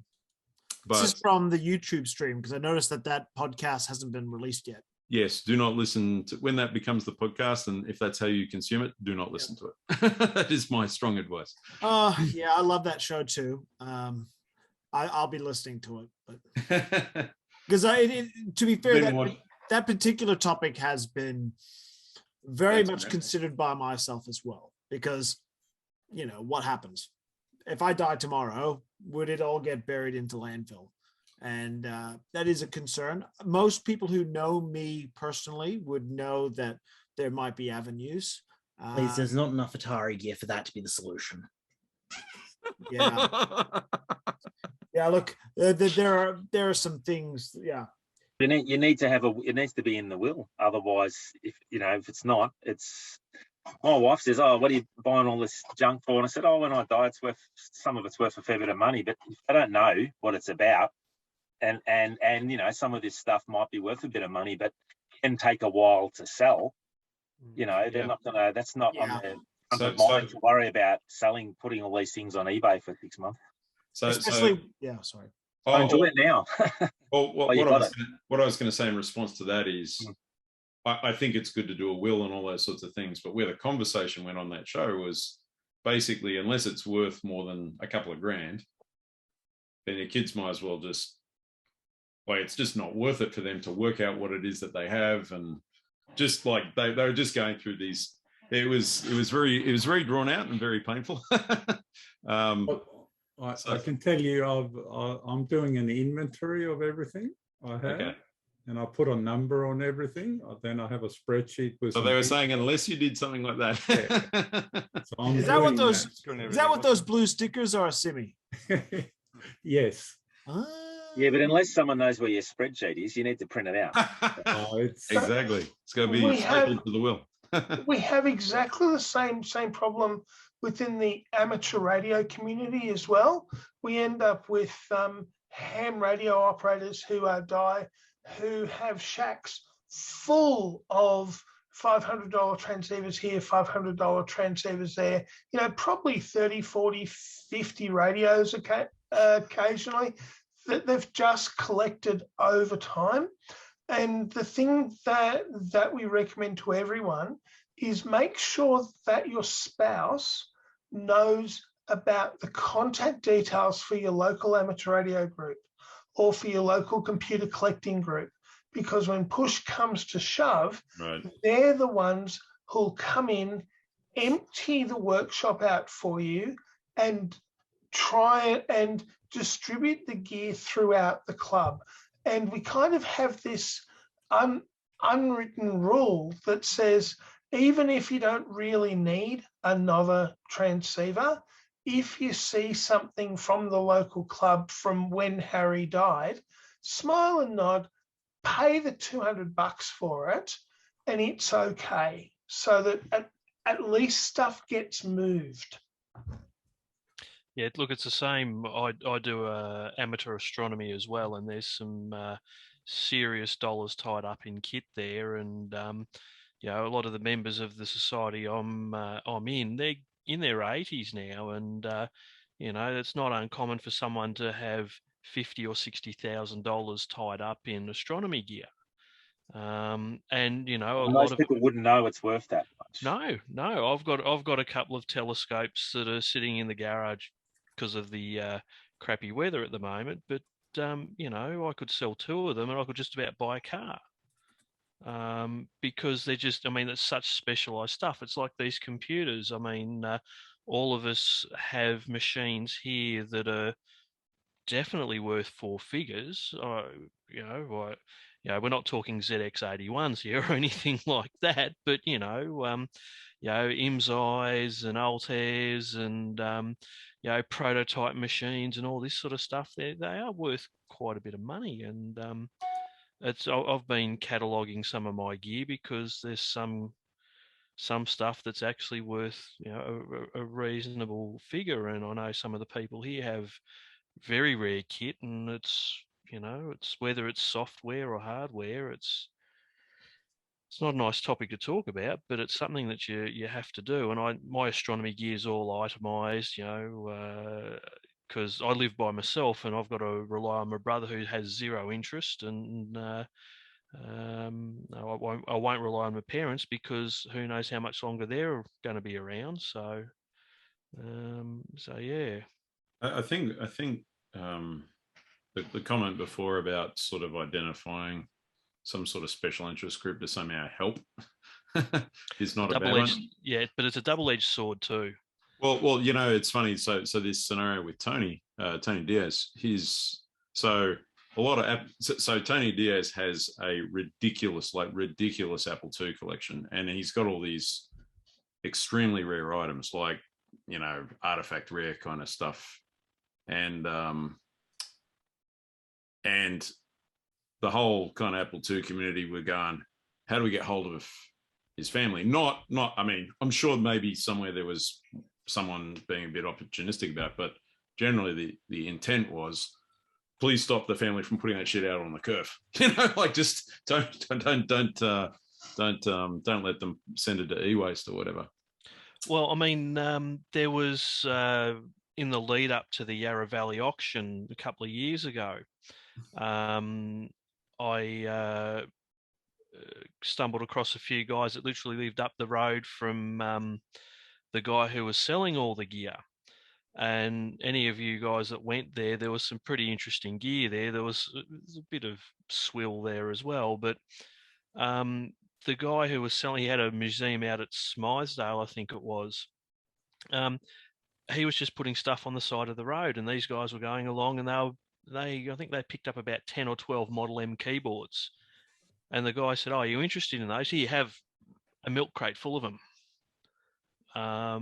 It's unless you're in the know, it's really hard. But if you didn't go past, they would have been in the bin.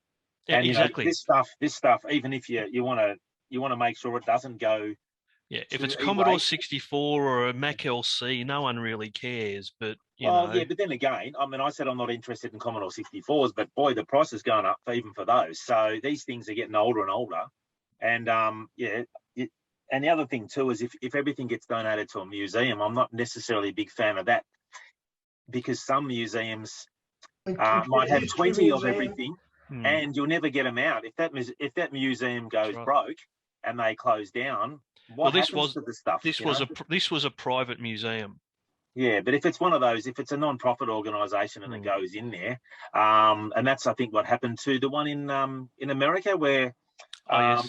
The one that I can't remember. Living History Museum. Yeah, and the co-founder of Microsoft that died. Paul Allen, yeah. Yeah, so and apparently the family aren't interested in computers, and that's who knows what will happen. But the possibility of things just going, it's just for I don't want, when I die, I'd be thinking I would love my IMSI to go to somebody that will enjoy it. And it's like, even if I knew some kid that was 18 and he's like, oh, that's I want that. I'd be like, I saw that in War Games. I want it. Yeah, exactly. So obviously, if someone sells it, well, it's still better than it going in the bin. But yeah. And there's also the very rarely discussed problem of actually packing stuff so that it makes it to the other end in one piece. Yeah.